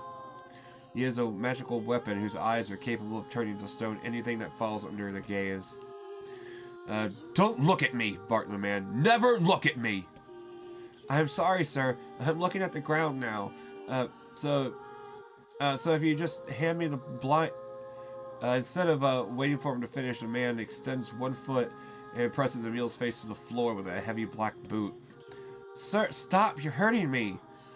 "I told you to keep your eyes and your mouth shut, so do it!"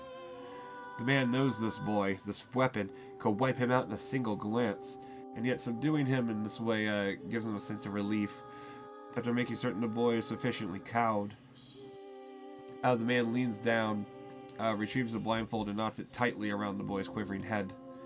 "Right then, on your feet, let's move." Emil staggers to his feet, trying to ignore the red liquid oozing from down his face. The blood doesn't matter. The pain doesn't matter. All that matters is finishing the job they had set out for him to do. The second level of the laboratory is in even worse shape than the first. The environs are littered with rubble and rock, making the thought of a decent foothold laughable. When the man's eyes lingered on the section of rubble stained a deep red, he had a sudden image of warm gooey brownies slathered in a strawberry sauce. It does actually sound kind of good. His stomach lurches at the thought, but when he attempts to avert his eyes, they land on the remains of a human being rendered in what could only be described as paste. The man blinks. His mind goes strangely blank before attempting to determine exactly how many humans have been sacrificed to create the scattered piles of flesh around him. After a moment, his thoughts simply ceased altogether, as if his mind realized that trying to put such a thing into form is folly. You can go the rest of your own damn way, says the man in a voice much weaker than he wishes it to be. I mean, what does it matter? You're not even human, you're a monster. With this, the man spins around and dashes back down the hall. The helpless Emil simply listens to the footsteps of his erstwhile captor fades into the distance. Emil finds himself alone in a room with a stench of death and blood. For a moment, he considers closing or opening his eyes, but the thought of the horrors that await him quickly squashes this plan. Instead, he stands still and listens attentively. Eventually, a far-off sound reaches his ears. That's the howl I heard before.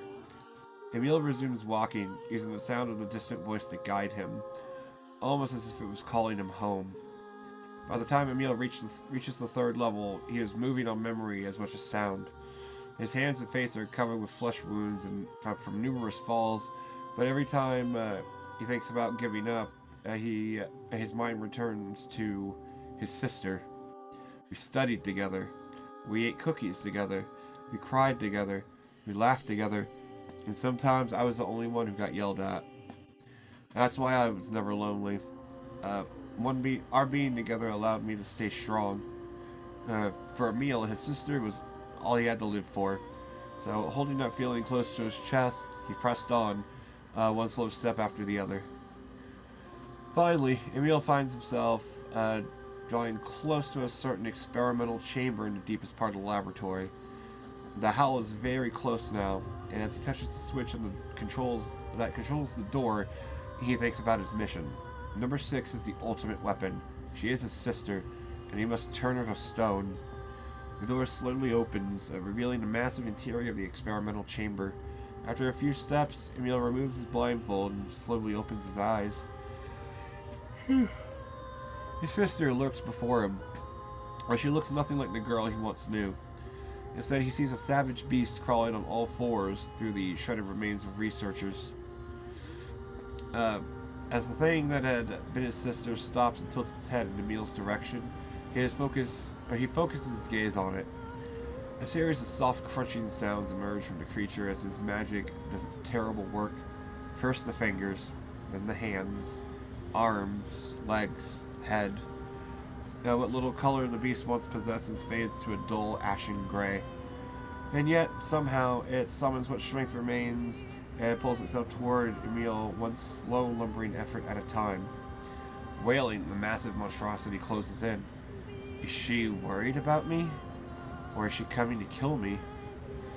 Emil feels prepared to accept either outcome. After all, this is his older sister, and the person he loved more than anyone else in the world. Halua, The moment Emil speaks, number 6 comes to a sudden halt. Silence descends upon the chamber as they simply stare at each other. I'm sorry, Halua, but everyone says you're too powerful. They say you're too dangerous unless I seal you away. I'm so sorry. As Emil watches her body begin to turn to stone once more, number 6 simply waits in utter, perfect silence. I'm sorry. I'm sorry. I'm sorry. I'm sorry!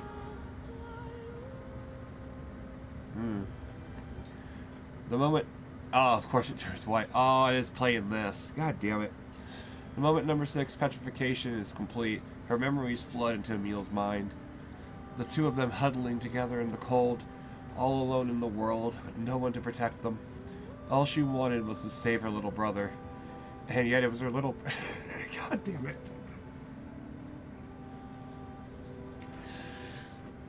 And yet it was her little brother who, in a sense, saved her.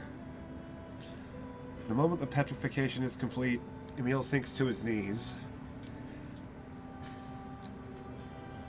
A frozen sister and a little brother racked with sin. Alone in this cold cage, the two of them weep in a single silent voice.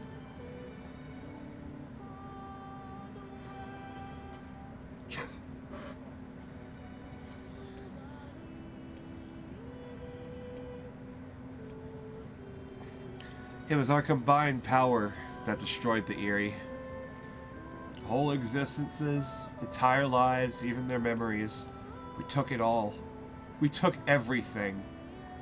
My sweet, gentle sister turned into a monster, and the same thing will happen to me now that I have her power.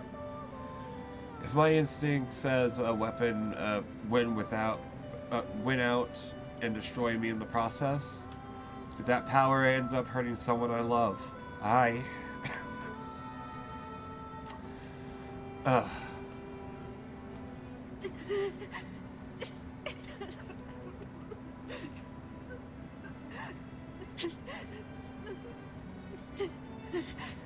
What have I done? I killed innocent people. I killed them all. But you saved us. If it wasn't for you, we'd all be dead. We owe you.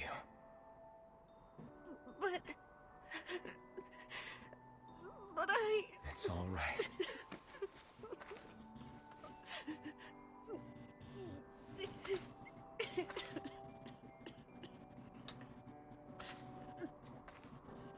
Really? Don't look back.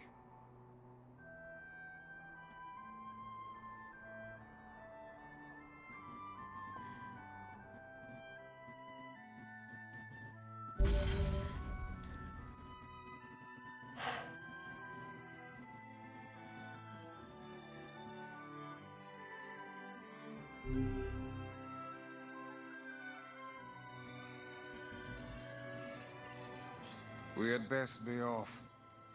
Yeah.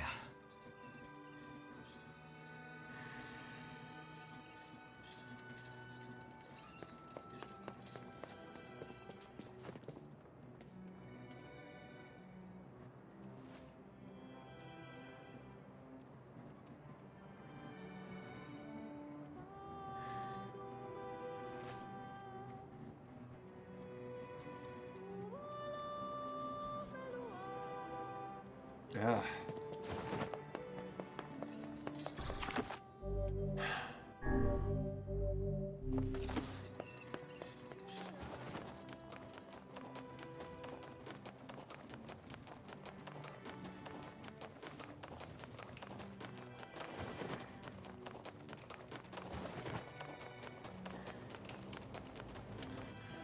All right.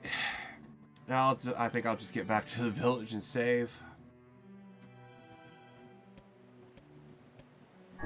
Let's see if the Junk Heap kid sent us a letter. Yeah, I might do that real quick first.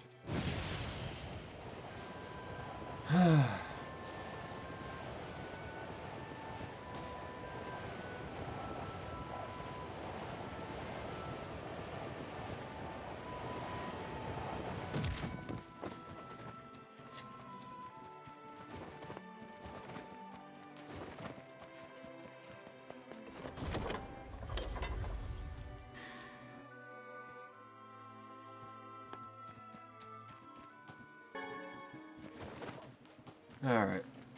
Now we got some cheerful music for now.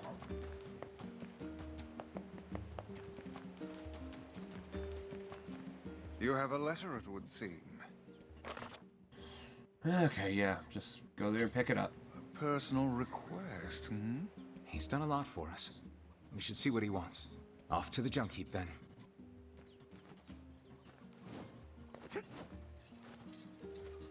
Oh, I know what he's gonna want. Okay. So yeah, no, we'll save there, and we'll go to the junk heap, do all that, and then we'll do... hopefully do all the rest of Ending B tomorrow. I hope. God damn, this game's gonna fucking destroy me. Already it's getting fucking sad and shit. Like... there, I think that worked. There we go. But yeah, already this shit's getting fucking sad now. I don't want to fucking do this. I don't want to be the fucking bad guy. But, alright. That's going to be it for the night. Relax. I assume you're still lurking in. So I hope you have a good rest of your evening. Have a good Christmas and all that. Good holiday. Eat. I don't know. Do whatever the fuck people do on a happy holiday. Yeah, I'll be back tomorrow. I don't know if I'm going to be late or not. I'm definitely going to stream tomorrow, but I'm also going to the boyfriend's house to spend a little time there for Christmas. Of course, he has to work Thursday, so... yeah. Yeah, you have... yeah, thanks, relax. You're going to be here for your stream. I hope you do. I hope you are. It should be... If it stays acting like it's like it was just then, I'm probably going to end up fucking crying on stream. So, we'll see. But, yeah. So, yeah, we'll see what happens tomorrow. Something will happen. But yeah, you take it easy, relax. You have a good night. I will see you tomorrow. I'll look into that boob window shirt best I can. But yeah, you take it easy. And yeah, I will see you tomorrow. And everyone else, thank you all for watching. But yeah, we'll get to the rest of Ending B tomorrow. And yeah, I will see you all then. So thank you for watching. Stay golden, everyone. And yeah, we'll be back tomorrow. I'm gonna do some grinding too. That's the sad thing. I'm just gonna do some fucking grinding just to get some materials. So yeah, have fun, everyone. Y'all ain't gonna have to suffer through the grind like I am. So enjoy yourselves. Merry Christmas, Happy Hanukkah, Happy Kwanzaa, fucking Solstice, suck a Yule log. I don't really care. Holidays suck. Anyways, have a good holiday. Take it easy, everyone. See y'all next time. Bye.